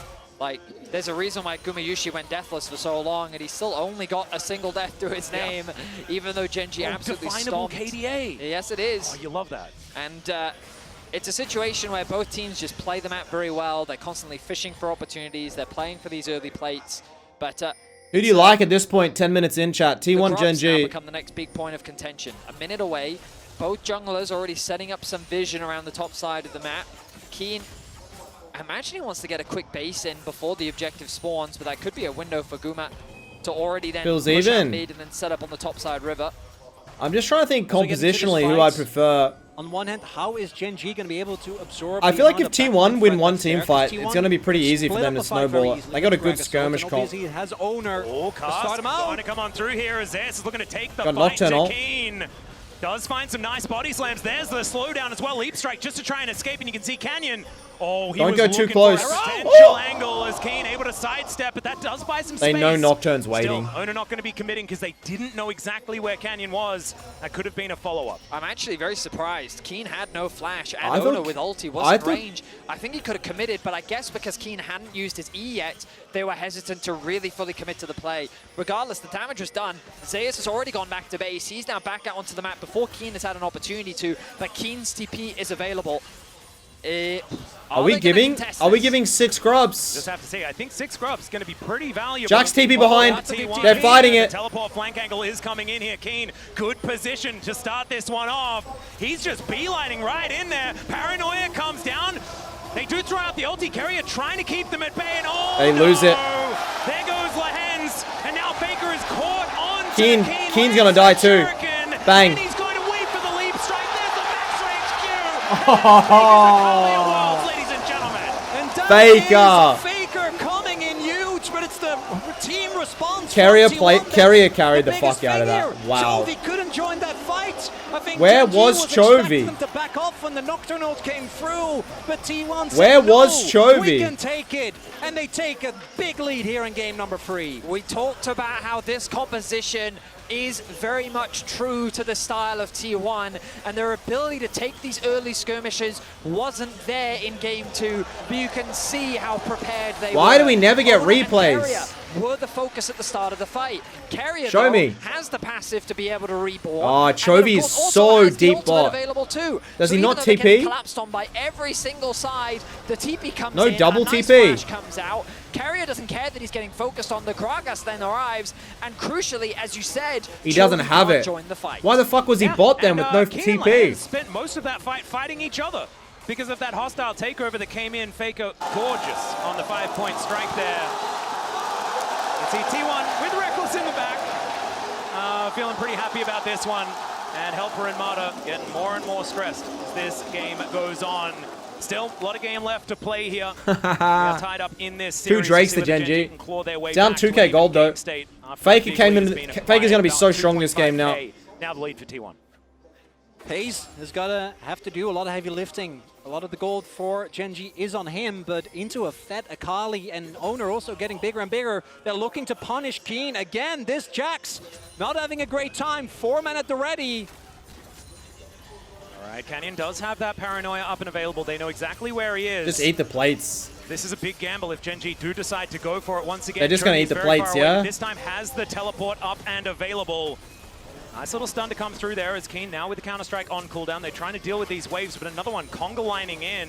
This War of Attrition looks to just be going in T1's favor, especially with all those grubs, the Void Mites, and everything like that. Gen.G just going to back away.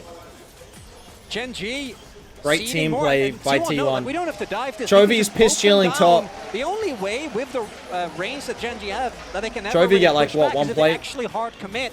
But because of the vision, T1 knows everyone is in Two the area. maybe? Jovi was showing on top wave, and they weren't worried about a possible collapse. The timing was fantastic as well. T1 had gotten a deep push into top side, which meant that Chovy went to go and answer.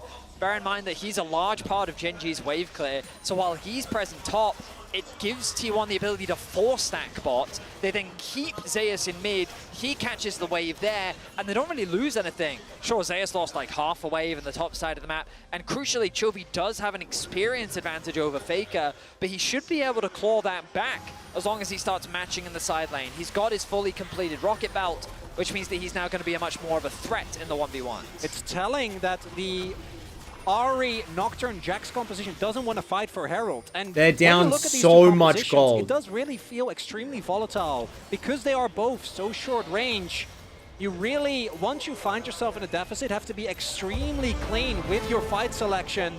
What a bizarre this bot lane TP. turret will go, but the Herald might be dropped to mid. There it is. Yep, They're that's gonna be lose so even much more money mid. Going over to T1, they're happy to trade these turrets because this is so much more map control. As Canyon's doing his very best to try and clear things out. Dustbringer should be able to help as there's the charge, and this turret's not going to be long for the world. Oh my god, the damage! The arrow's going to connect, and Lance trying to crash his way out.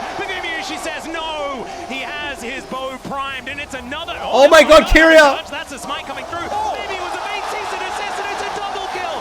He's able to get the arcane ship, but just barely clipped by the hostile takeover. And Holy Gen.G shit. cannot do anything this game. They're gonna get top as well. Beat down from T1. Oh god, they're so strong. Oh god, okay, there's gonna be 5 people. Where's Chovy? Somebody call Chovy, please. Call him. Being thrown around by like a ragdoll, and it's another kill for Gumayushi as a result. Gen.G not able to do anything. Faker just utilizing the second portion of his ultimate because he can. And it's all of a sudden a 6,000 gold lead. It's just a relentless barrage of punch after punch, and T1 are not letting up.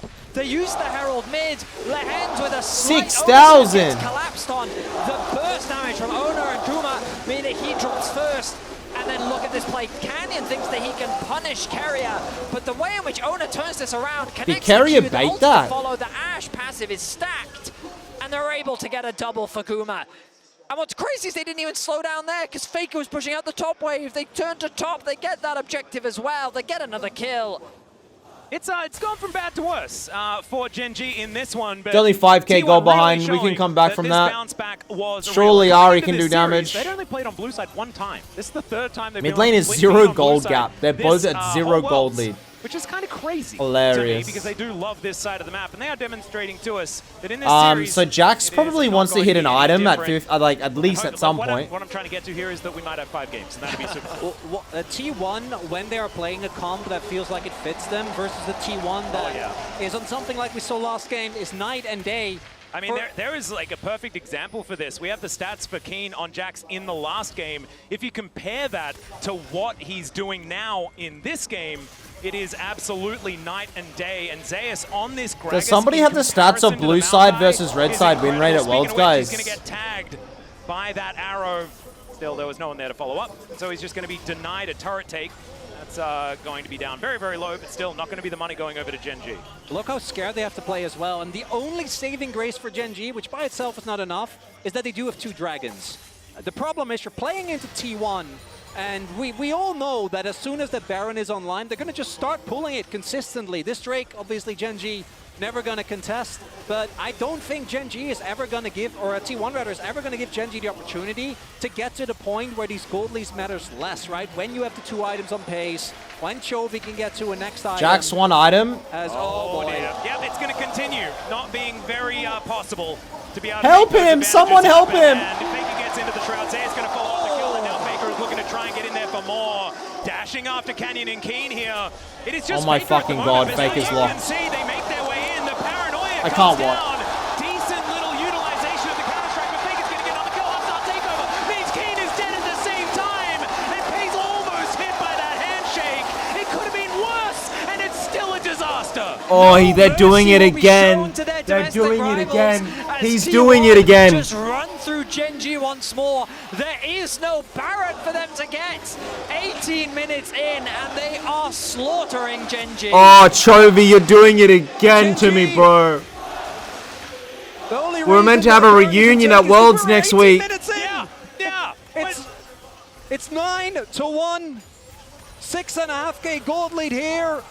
And Gen.G, they can't even get near the waves. Game 2 was systematic dissection from Gen.G. They controlled the map, they were patient, and T1 were suffocated. But in this game, T1 are just brawling. It's a sledgehammer. It is a beatdown. And sure, a bit of anti-synergy there as this knocks Lahen's out of the way of Faker's E. He flashes to try and cancel the back, doesn't quite get it in time. Did he have vision he says, there? Guys, I'm not letting my ulti be wasted. You better collapse here. Here comes Ona, and then the follow-up comes through. T1 from these winning positions are always going to be looking for more and more aggressive side lane punishes. And Gen.G, not respecting Pace does just has not to watch do his damage. teammates die. Nothing that he can do there. And the travel on the shuriken backflip there as well. Why's that guy got headphones in? This guy, when he plays Akali at Worlds, it's just a beauty to watch as we're straight into it once again. Magnus Storm going to come down. This could be a pick as Carrier. Actually more tanky than we might have expected. He gets bailed out as well as Faker gets another one. Make it two as Ona is in on the action still. He's going to go down. The cast just to remove Pays, and Gumayushi is on a rampage. Keen is on the floor, and T1 are looking to shut out this game. Carrier doesn't even die, gets the full value from the bailout. The TP comes in, and they're not going to relent. Chovy and Pace just, again, have to watch their teammates fall one after another, after another. Someone T1 is just crushing Gen.G with their wallets right now. Gen.G admirably tried to find a pick, but you said it yourself, Atlas, Carrier way tankier than they were expecting. Yeah. And while they expected to one-shot Carrier, he bought enough time to allow T1 to collapse and turn it around. Now, the Baron is on the Rift. Another bad fight for Gen.G will result in that objective falling. Bro, they're going to sweep all those three. He dropped 3 wards in a nice little triangle, I guess, to just try and make sure that they have some semblance of information. Yeah, maybe something won't get swept. With how deep in they Don't are, put like the even a good oh, fight might mean Baron is gone. But maybe you get like a bounty or two. Things are looking dire, and unlike some of the previous games, the ranged wave clear is really lackluster when it comes to these Baron minions.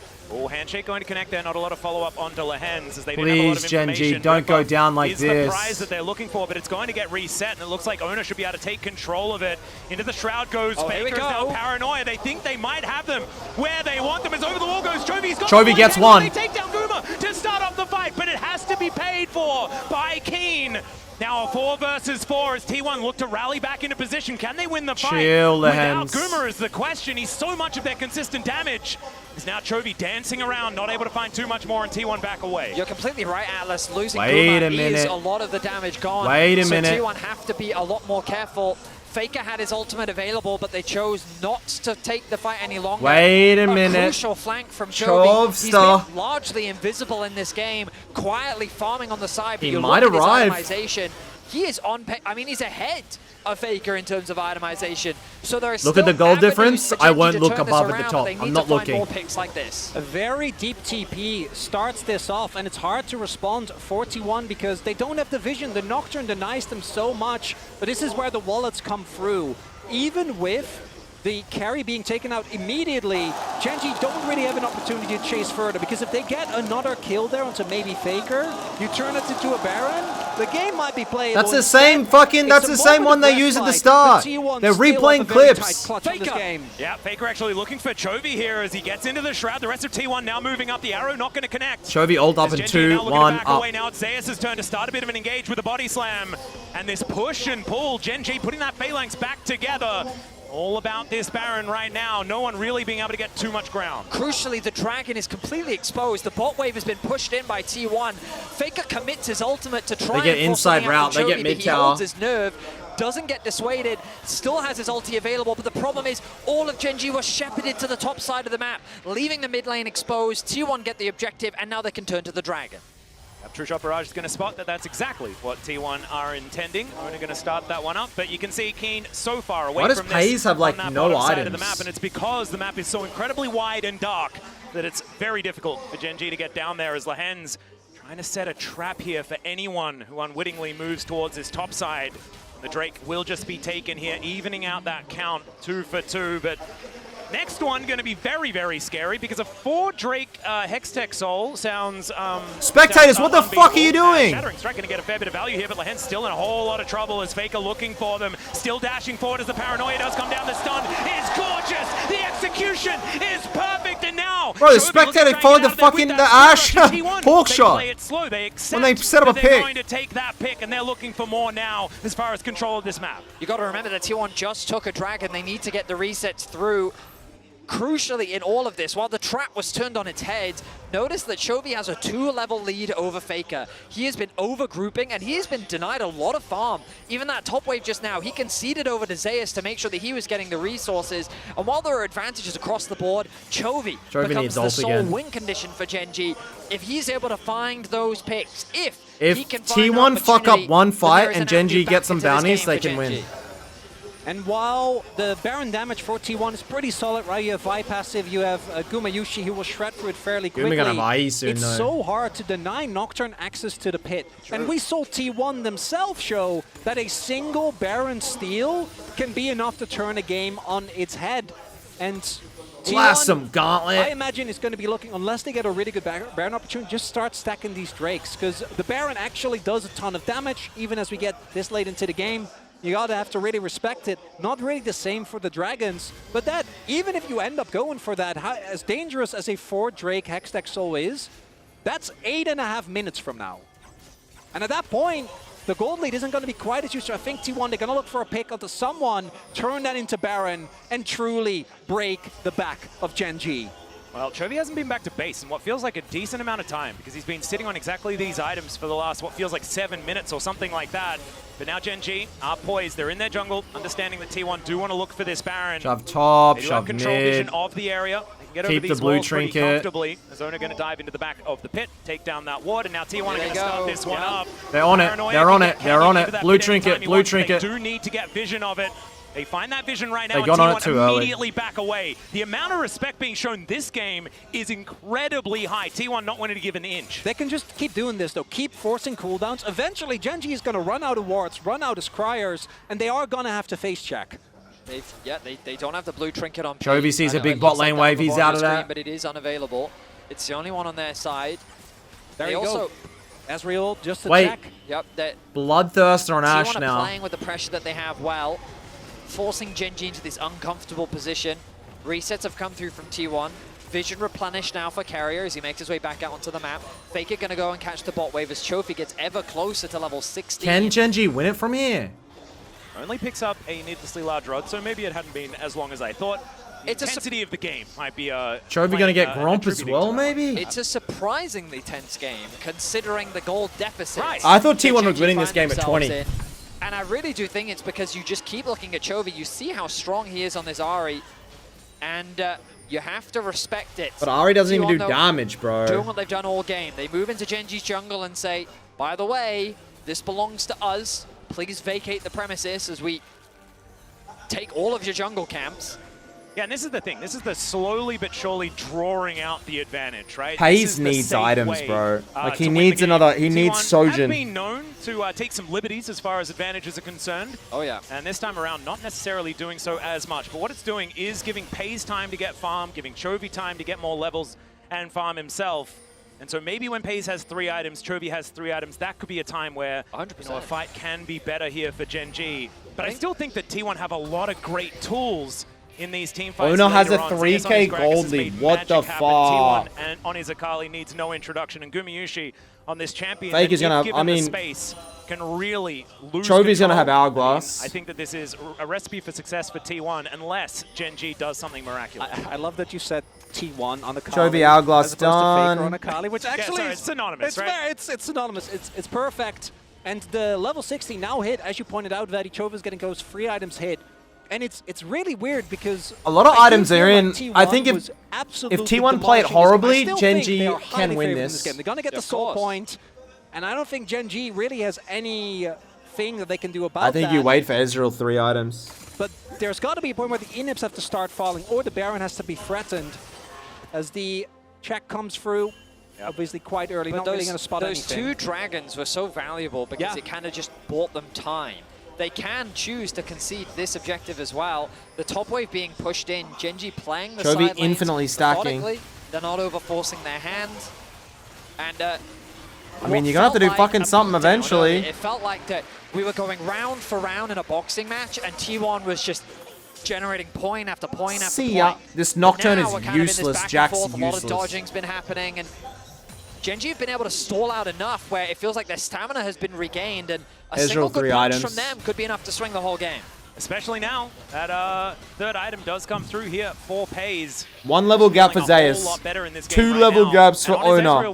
Fake it down 1. Guma even, support up 2. 4 level lead for T1. This was in fact one of And his 8K first gold. mains that we ever I saw. can't see how you can beat Challenger that. is something that Chronicle will not shut up about. Well, I was going to talk about it actually, but thank you for being That's out on good. me. That helps. That goes with the vibe. Real smart. Well, no, I don't like have that. to. I feel like you've cast with him before. Yeah, no, I've seen him around. Every now and then.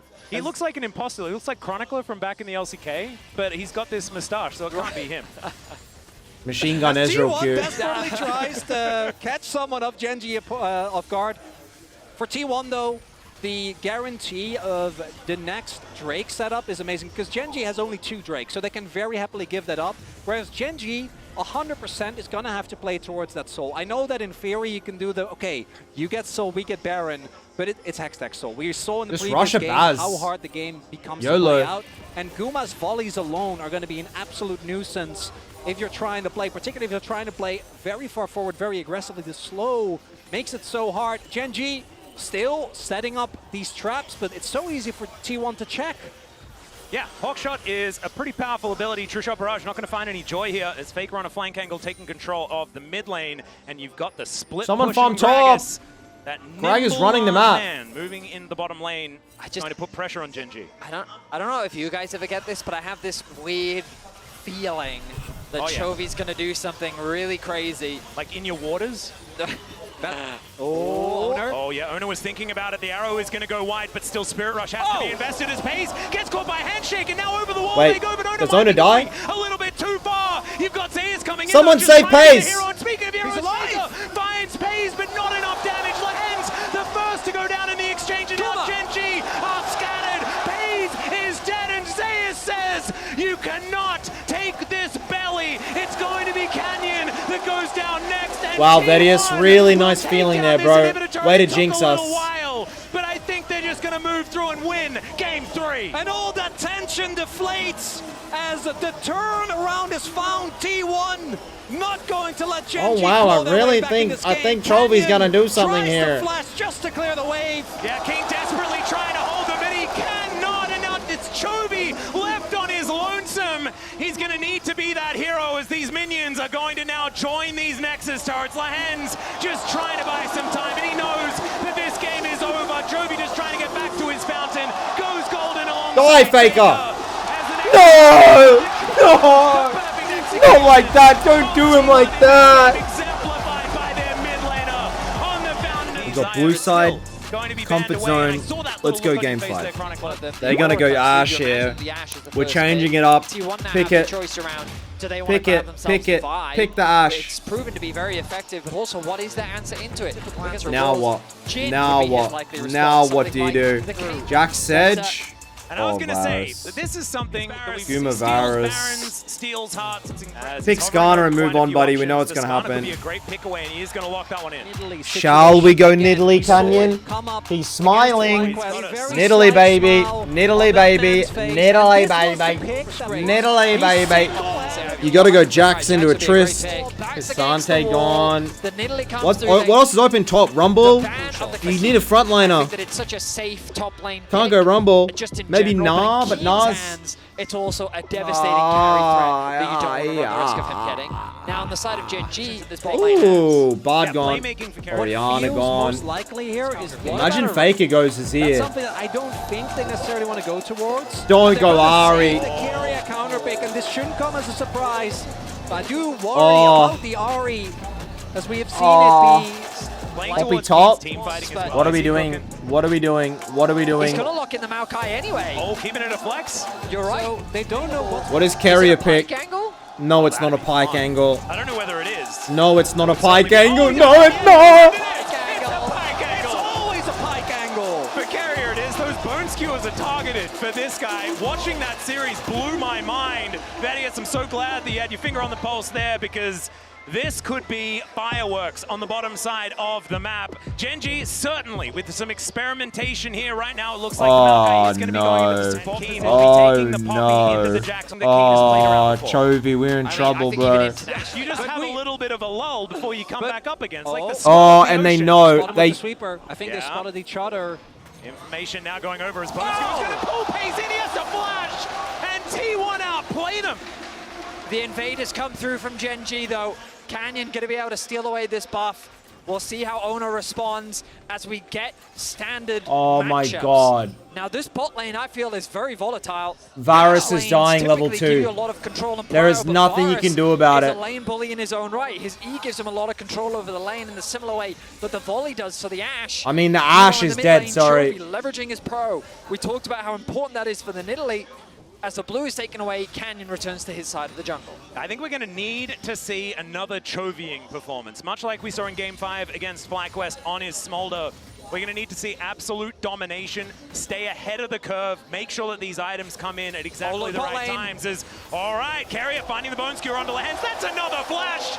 They'll take that, and this is a T1 bottom lane that, yes, we've always known that they're capable of. We haven't really seen this level of aggression for a long time. Paze even went for Halo Blades himself just to try and be able to trade a little bit better, stack up that passive early. The main thing for Gen.G is that the bottom lane is still alive and relatively healthy. We also have Owner on the opposite side of the map, and Canyon is starting, or should be able to build a lead once the actual full clear comes through, because he got that early buff on in Owner's jungle. Ona, I think, actually expected his Grom to also be taken. He took the walls, then path back up towards the top side, which is the most frustrating thing for T1, because you look at that bot lane matchup and we're like, Ona, dive now, please dive. But because of his pathing, it's hard for him to actually be in a position to really set that up. He's setting his sights on mid after Faker got a really nice trade onto Chovy. Ona now driving in, looking for Chovy, just gets the flash. I think the rocket jump must have been on cooldown. And Owner is just going to take that explosive charge and be absolutely fine. Meanwhile, setting up for a potential dive is another max range Bone Skewer going to connect from Carrier. This guy, it's targeted, right? That's now 3 flashes down, and for a pick as volatile as Pike, that is a playground. You have so many lanes to play through. Owner, will Canyon hold off? They are going to know with the saplings. Canyon, I think, is going to try and play through the fog, not try and show himself. Yeah, Carrier moving on over. Get out of there. One of the Get out of there. Information was given as to his Hey, whereabouts. you, get out of Pulls there. back away. If that back completes, that bot lane is not surviving. So momentum-wise, you feel like everything's going the way of T1. The bot lane 2 versus 2 is winning out on the skirmishes. They got both the flashes. In the mid lane, Faker out-trading Chovy. I mean, not 5 minutes of nothing until Gen.G summoners are back up, What's please. crucial to remember is that Canyon is continuing to farm. Canyon's Nidalee is not terrifying within the first 4 minutes of the game, but for every minute that goes by, this champion will continue to get stronger. Keen in the top lane matchup continues to do well. It's a tough matchup for the Jacks as well. Carrier's roaming level So 4. Gen.G definitely don't have to be too terrified, even though the bot isn't going the way that they would like. I'm also wondering if Canyon thought that Owner took his blue, because his blue has actually been up since the start of the game, because they they read the early play because Carrier caught Pace, right? So I assume Canyon made the read. I figured when he went to his Grump, he would have seen it, but... Don't get baited. Oh, yeah, there's another Bone Skewer being charged. Nice. This one he's going to miss outright. No and juke. Keen will survive. Ice cold. Yeah, I like that. Just continuing to walk. Ice It's the continued fucking walk cold. strategy, one that we haven't seen for quite a while. No jukes abound. Don't turn back. Chronicle's They been always talking about predict this, it. The impact of the supports, right? We saw it from Carrier Game 1, Game 2, we saw Lehens very active on the map. Game 3, I think both supports were trying to make plays around the map, but with Carrier kind of just finding those advantages because T1 was finding advantages. But now Carrier's on a champion that has so much agency, but his AD carry is low. Oh yeah, Gumayushi in a lot of trouble. Does have to use that cleanse. Okay, he's going to take some damage back though. Oh my god, he wins the trade. Remember, Still, they did. summon a spell. Haze Flash do that almost thing back up. last year. But Carrier's gonna E-Flash the Ash. The lethality virus a little bit more, and as you rightly said, Home time, this home man has time, a bit of a home history time. on this Home champion. time, home time, home time. I'm actually surprised it hasn't come out more this Worlds, to be perfectly honest. I think it's in a decent position. I'm not gonna especially lie, in I thought the hands game of would be players over by like now. Ryuji This who is are so fine for incredibly good Gen.G. at it. We talked about it on the way here, didn't we, Atlas? Yeah. Where like the mobility and how like in the meta it feels it can be difficult to play, but in a position like this. Yeah, Faker looking for Canyon, trying to find that opportunity, scaring him with where this shot might go. Point blank, the charge, the stun, but the knockback with the buster shot is not enough, and first blood goes to Faker's Ari, and it's Faker's Ari. That's the biggest thing here, because Ari has been such a curse for so many teams. We actually have the stats here for both Faker and Chovy, and it is a different story when it's the unkillable Demon King that has it, as another charm is going to get Ryuji executes. Yes, they do try and even out the fight as Faker is evicted, but T1 is still standing their ground. A great start for the defending world champions as Gen.G do manage to get back some control of this Grub pit, and I believe for the very first time we're going to trade a couple of Grubs instead of just taking 3. That's such a hefty prize, though. Lahans gets blown up, but it's the kill on Canyon in particular that is the biggest thing here. Oh, for Early on, fuck's getting sake, taken mate. out. Faker further What accelerated than the Chovy on the nerf fuck? Tristana. One kill to Faker, Not able one kill to find the Guma. impact, as this couldn't be a better time for this graphic to come up. No, exactly right. Here with match point in hand, Faker on a champion that he's been synonymous with for a very long time. There's quite a few of those, of course. Yeah, sure. Ariana, Azir, Rise, like But there's this one has plenty. a special Zed is a pretty skin. good one. This one does have a special skin. LeBlanc also has a special skin, and the win rates for both his LeBlanc and his Ari are about equally ridiculous. So World Skin aren't special anymore? Yeah, I mean, they're all special. I was just saying that Oh, there's okay, a lot I of agree. special. Extra special, okay? When everything's special, you have to sort of redefine where it lies, you know? Now, Possible Gen.G dive. have a stacked wave on the top side. T1 have read the play effectively. Faker's on the rotation. Carrier. Yeah, can he charge it? He does find the knockback onto FaZe. There's the crash into the wall as well. Lens just caught out and explodes. Onu's going to grab kill credit for that one, and T1 seemed to do no wrong. It's an aftershock that ends Oh up picking my up the God, kill bro. assist. Is pushing What on the is bot side of the happening? map. 3 kills What is for happening? T1. And we talked about the momentum earlier, but it feels like that this train just continues to ride in the way of T1's victory. And Lahens, that was a journey he did not want to take. Trying to punish Carrier, but we have seen this. I think with a lot of the jungle Maokais, you learn the lesson pretty quickly. If You the enemy definitely champion do. has a dash, What is do not just happening? did it there, gets 3 what? very heavily punished, and now we already have Oh. a 1.5k gold lead here for T1, only 8.5 minutes in. You wouldn't think, watching this series, that Gen.G have been the father of T1 for so long in their domestic history. Because World's T1 is just a different beast. They are the only team in the world where the plot line truly seems to be unbreakable. Yeah, the script really just seems like, as much as you talk about it, it still seems The infallible. thing is, All right, looking for a bit of an opportunity. Chovy still has a 10 CS lead. Moves away. He's on pace for Will 10 be able CS to per move minute. Back up again, trying to dodge vision as he does get back up there, but he's going to There's still hope. There's still hope.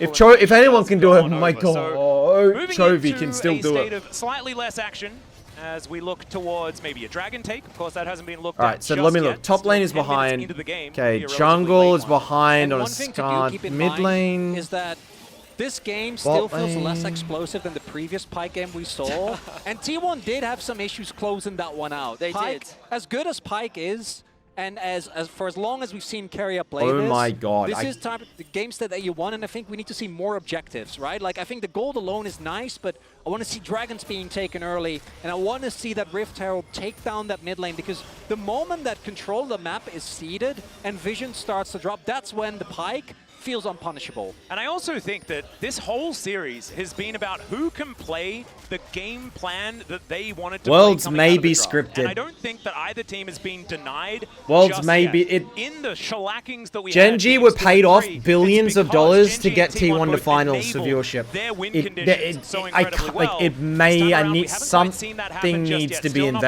investigated. for Gen.G to try and turn the tides of this one with moving Chovy into side lanes.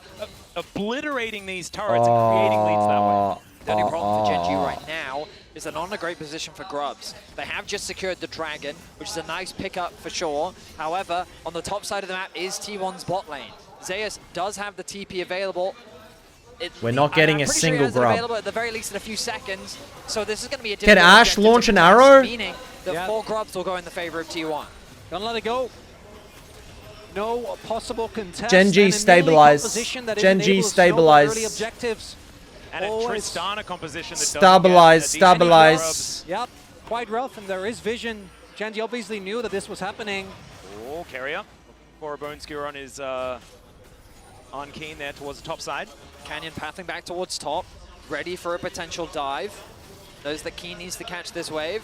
And he's working with Chovy to clear out some vision. Nice spear. Nice spear. Let's go off that. Let's go off that momentum. Yep. First win I've seen all game. All those spears end up being though is now these neutral objectives fall away from the Rift. Go on, Chovy. Push that lane, baby. Do what you do best. These teams turn their attention towards the remaining plates. 2.5 minutes remaining until those fall off completely, and you're going to be seeing teams cross-map. Look to try and secure as many of these as possible to funnel that early gold injection to get ready for those first items. As you can see, Malignance and Heartsteel already completed for Faker and Ona. Oh my god. And it's so interesting thinking about where team fights are going to go later on in the game, because I feel like anytime a Poppy exists, any team fight can go towards the Poppy team if that ultimate is going to be used effectively, especially when it's, you know, say Ona gets an amazing ultimate and then gets just Poppy ulted away, and then, you know, if it's a 3-man ulti, he just dies.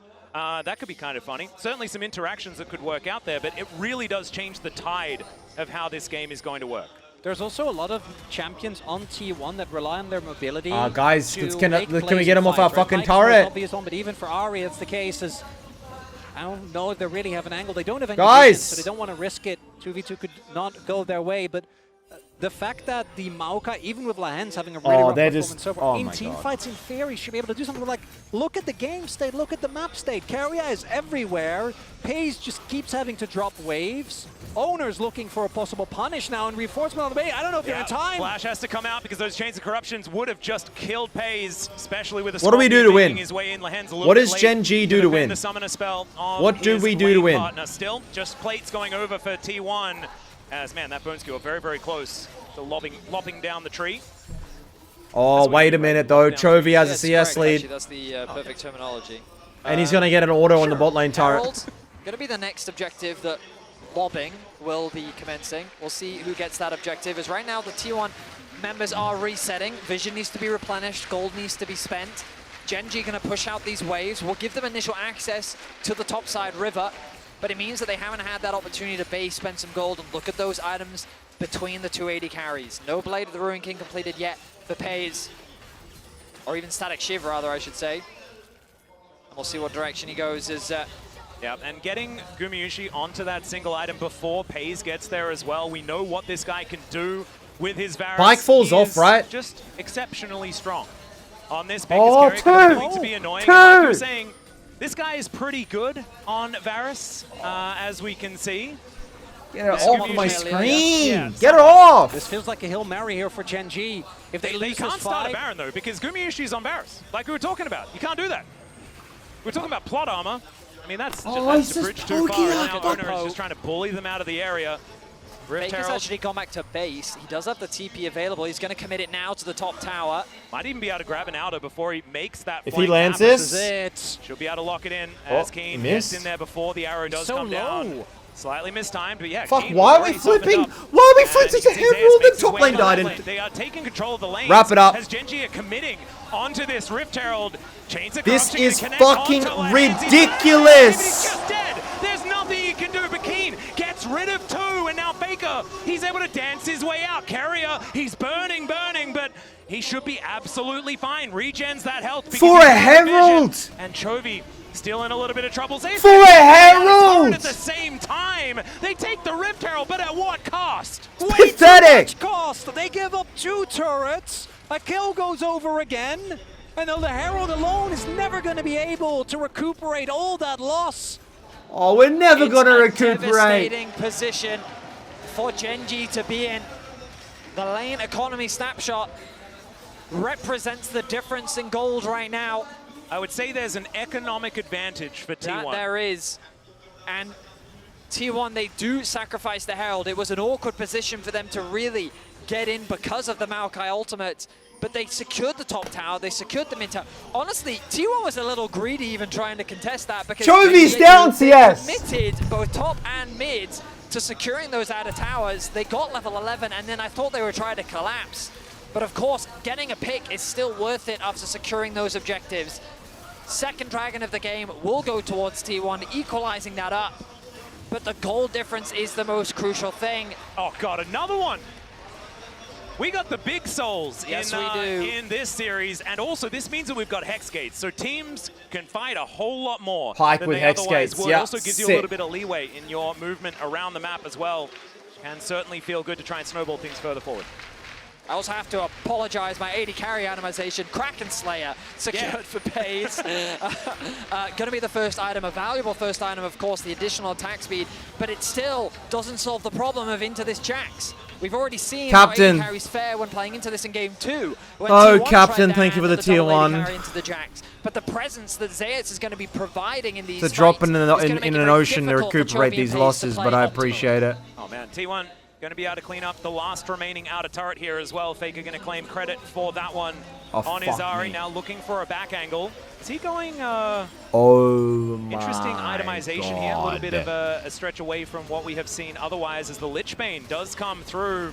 I feel This like is it's a something Faker that classic. used to be in vogue a lot, but I think a lot of players have moved away from it towards the Leandries instead. But Faker has really liked Lichbane for a little bit of extra side lane power. And I know we've mentioned it a lot as a hold that thought lands might be in trouble again, but looks like he's going to be okay. Although Guma... Oh, manages to catch him on the juke, and he explodes one more. Owner's like, all right, let's just turn away. We are not required. Lahens 0-7 in the last game, 0-4 in this one. Just not able to Lahens, be you where suck! he wants to be, but I want to hone in on T1's performance because this team was, and if you experienced it, you'll know, but the team that played against KT could not be further away. And I know they do it every year, but that doesn't take away from the fact that it is such a transformation because it wasn't just the meta, right? It was also the cohesion of the members, the confidence. I mean, remember that in a world where there is no 4th seed, T1 isn't here. Yeah. Right? Yeah, It's exactly. just Darmon takes their spot, or D plus Kia, my apologies. But the addition of that 4th seed, allowing T1 to be here, for them to be in this position. We have in a the past, Herald they though, were denied guys. We that, might but be able they to did use have that those to get stocks. a They did first make it to tower World at 20 Championship, but minutes.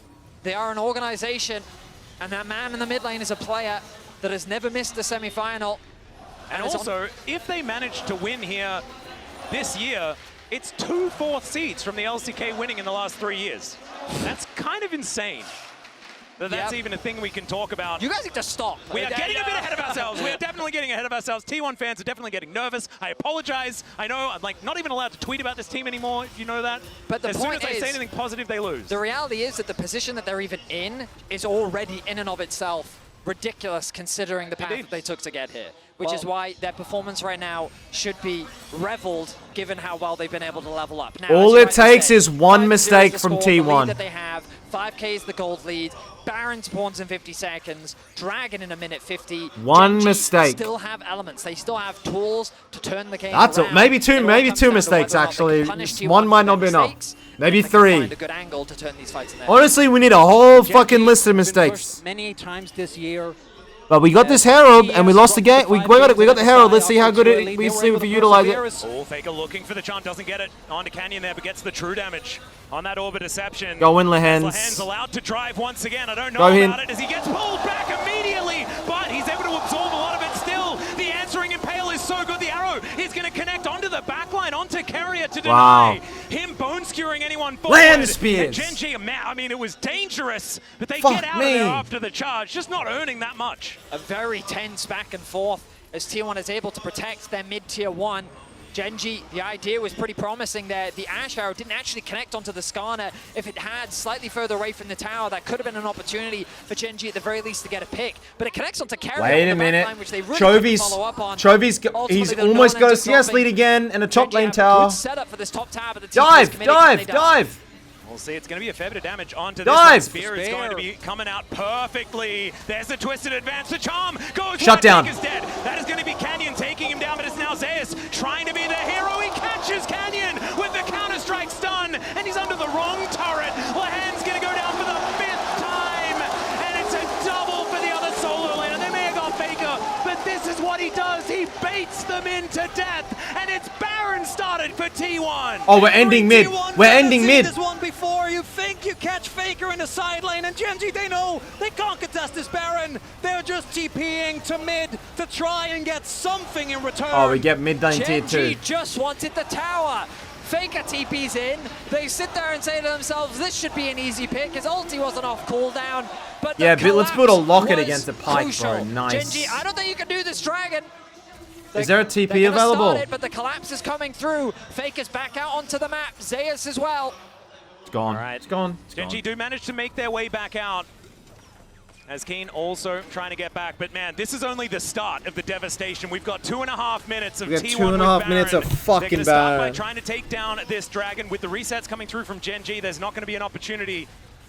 Gumayusi coming on over. We'll start. Chovy, after all my years of support, I give you a Varus. team. I give you Canyon. I give you T1 really Keen. just have Gen.G exactly where they want them. This is I such a set change you from up. what You have we a saw perfect in year. this exact matchup Win the in LCK. spring of this year, but that was a very different And you Gen.G. come That to was a Worlds Gen.G and that you looked do this. impossible to take down. Fall They took behind 2 CS to games fake then. his Ari. They're looking to only miss 1 in this I will series never if things support you continue again. going the way You're they're cancelled. going. Gen.G with You're done opportunities to me. try and You're create dead to miracles, me. but it's It's looking like they're gonna over. need exactly I'm breaking that. up with you. They want to make their way back into this one. Only a 4,000 gold lead. Still Well, looking pretty rough. I mean, Worlds aside, the fact that T1 is even getting revenge for a rivalry that has been so Gen.G favored domestically in and of itself is impressive. As we look back at the dive, the idea... We don't need to look it makes back so at much this. sense from Gen.G. Dive onto Faker. He's an easy pick. Even if the TP comes through, we can turn it. But they don't expect Ona to collapse this quickly as well. A beautiful flash from Zeus to get that stun for Canyon. He leaves the tower to finish off the kill, and they convert it onto Lahen's as well. Canyon actually, I think, got aggro because of the Leandries. So because he hit the perfect spear to set up the initial damage, true. because there was a wave, not a big one, but would have been enough, but as a result takes so much damage.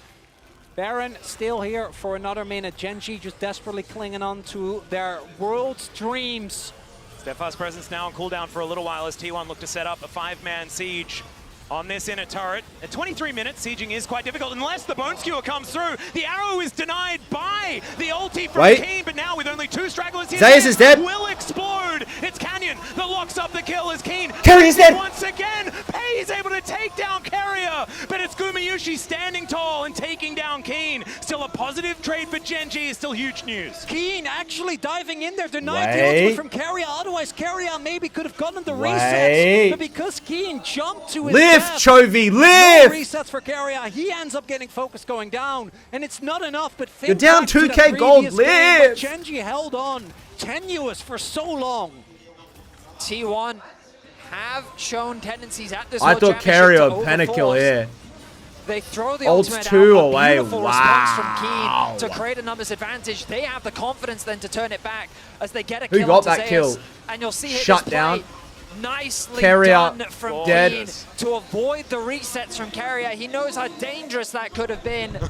And sighs I'm of right there relief with you, lads. as Gen.G stay fighting here in Game 4. And Helper's not even there. I think that guy is just completely overly stressed at this point in time. I'm sure he'll be back as this game does go on, but there was a little bit of a Oh grin my God, on look at Marta's Faker face. items. Coach Kim as well, not looking all doom and gloom. They are He had still a death in this. cap. We'll see. T1, Baron has worn off 2.5 minutes until that one's back up once again. Still a 4,000 gold lead. Varus is 5,000, about to hit something like that. Muramana. Not end of the world, but 2 items now onto Chovy. 2.5 on Pays. 1-0-1 now, actually picking up a lot of that money in Tristan the last is gonna fight. start Could be huge scaling. here for Gen.G. Death kept done here for They Faker. can't get any more He's towers. pretty strong. He is very strong. I would argue also. We should have just 2 not minutes of lull transformation state. for Guma. So T1 do have an opportunity. That one Drake, Just not don't as good give of a top. cushion as last time, but still is going to be a big difference maker for Gen.G. Means that they probably should be able to get it to 3 items on their double 80 carries. The issues don't stop there though, because Zeus on this Jax in a wonderful position, is building towards that stopwatch as well, allowing him to play very far into the back line. The problem I see for Gen.G is this poke is a problem. It is A a big I problem. think it's going to be fine. Extremely tanky. Yeah, Get him but off. the Get him poke off is of a our problem, tower. And not only is it a problem, like, they don't have the best engaged tools. T1 have a lot of ways to just run away from a fight. Down. Ooh, Oda. What? Ooh. I don't think T1 need to be forcing this hard. Like, Dragon spawns in a minute's time, so does Baron. Ola committing his flash there, I think, is a bit of a fumble, because now he doesn't have the potential play set up with his ulti later. And, like, this is a tendency we see with T1 sometimes when they have a the big gold lead, lead's they coming back in. Sometimes overforce. They did the same thing gold against lead's top coming back esports. in. They ended up still winning because, again, the gold lead is theirs. But they need to calm down because, as you both have already highlighted, Gen.G are a patient team. They will happily weather the storm. I want to go back to the last game as well. Patience? T1 were Did you see the very Rift Herald patient, play? Very slowly, only taking the guaranteed advantages from around the Fuck map. off, This feels patient. a little bit different. Might have something to do with that Pike being that good sidestep, but the charm is going to land here for Oh, Faker. That wow, one jumps wow. Keen. That's those 3 items that you guys were talking about. Faker also starting to get some Death Note stacks put together. One of the few tools that Gen.G do have is actually Canyon's heal.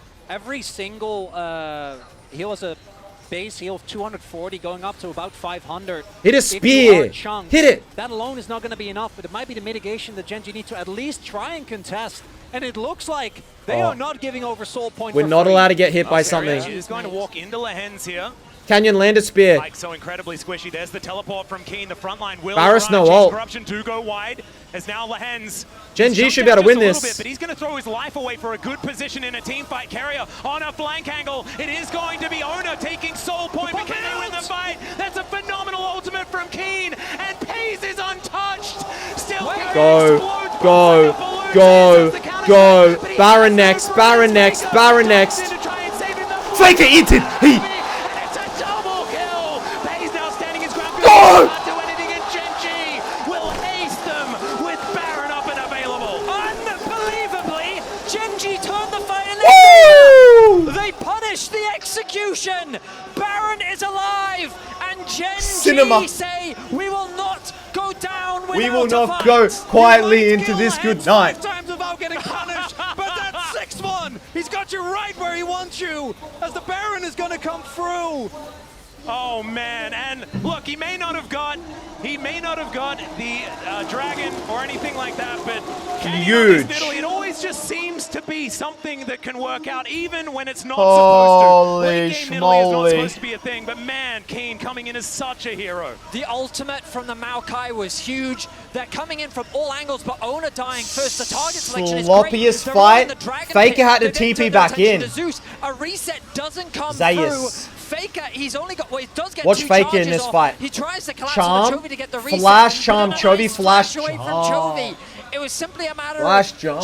Gen.G targeting the person in front of them. And with the double AD carries in a front-to-back composition, Boy. Kobayushi just doesn't have the consistent damage. Well, Arrow gonna go wide as once again, Gen.G are looking for Faker. Not And again. yeah, they're just like, no. Look at that.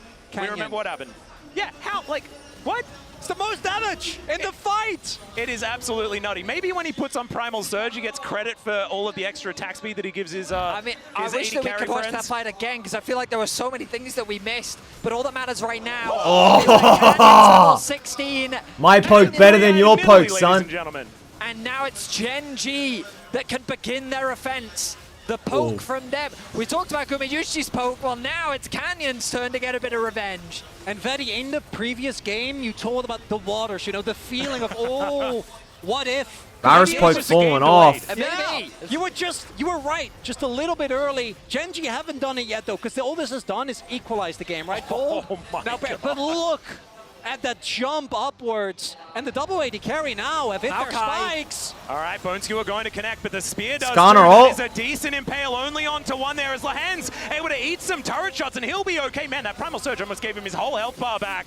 And the siege will continue here. Nidalee heal to full, As everyone. Chovy getting more and more stacks into that pass Oh, as well. more Level spear. 16, and the spears are hitting one after the other. Faker, he wants out. He's going to kill that siege minion, and they will back away. Carrier, yeah, not wanting to stick around when he is seen on vision.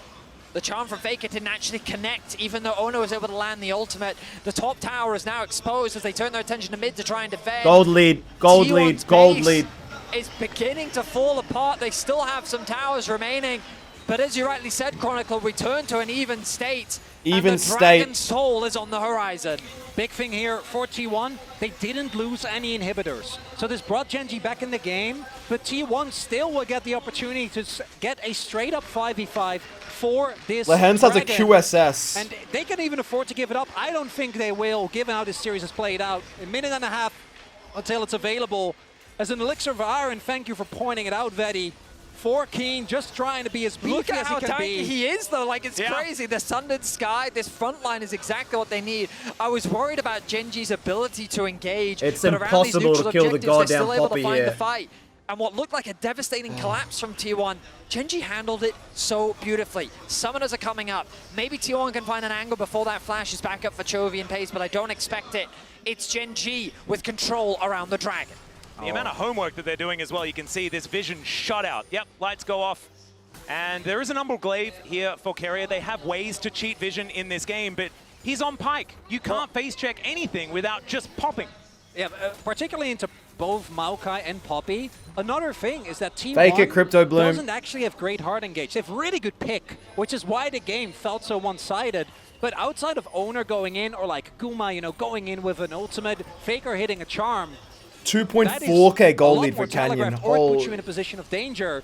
And engaging onto Gen.G is also a nightmare.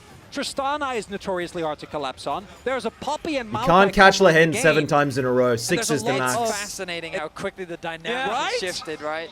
It's just, it's ridiculous. But they don't need to go for this, is what I'm saying. T1 can bide their time.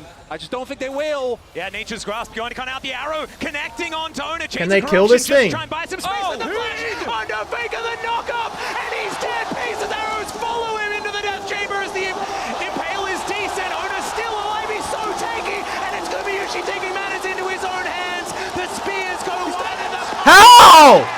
It's a double kill. How? The Skarner and Chovy's still alive. There's a bit of damage, but he gets over the wall. How? How? Shot down for Goomer and T1. They want to go to London. And Gen.G trying to get the fight, but the death timers are too long. Oh, it's only Canyon versus the world here as T1 are taking down their first inhibitor of the game. They are not done yet. Nexus turrets stand between them and another final. He goes golden. He's holding onto the wave. He wants to take it down. He does. But another one is Conga lining in. Lehens, he knows he just has to move it away from these Nexus turrets. And he is able to stall it out. Another teleport. Faker does come back. And they'll now get their time. It is Guma that's able to melt these turrets. And Gen.G for the last 2 years have been the kings of Korea. But we know the world is T1's home ground. What an incredible final game! At the brink of a comeback, Gen.G's final fight is shut down. And in such poetic fashion, they catch Faker. He was the first to fall, but then the rest of T1 rose to the occasion and turned the fight around. Once again, T1 will return to the World Championship final. And I was getting flashbacks, gentlemen. I thought that maybe Gen.G were on that path to a Game 5, but it did not happen. T1 just said, no, you will not do it again. It is our date with Destiny. You guys, what did you think? T1 back at the World Final again. Oh, Atlas, this team is absolutely unbelievable. I cannot believe they make it back. Well, they're making me believe, Jesus, that they're making We it did it! coming into this World Championship. We did it! We were looking at just like Back to back, year. baby. It is an absolute enigma. It was We did it! insane.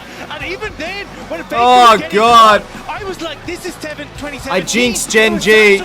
It was always a Faker day, baby. But instead, it's a I'll see him next weekend when I head to London. that rally around Oh, baby.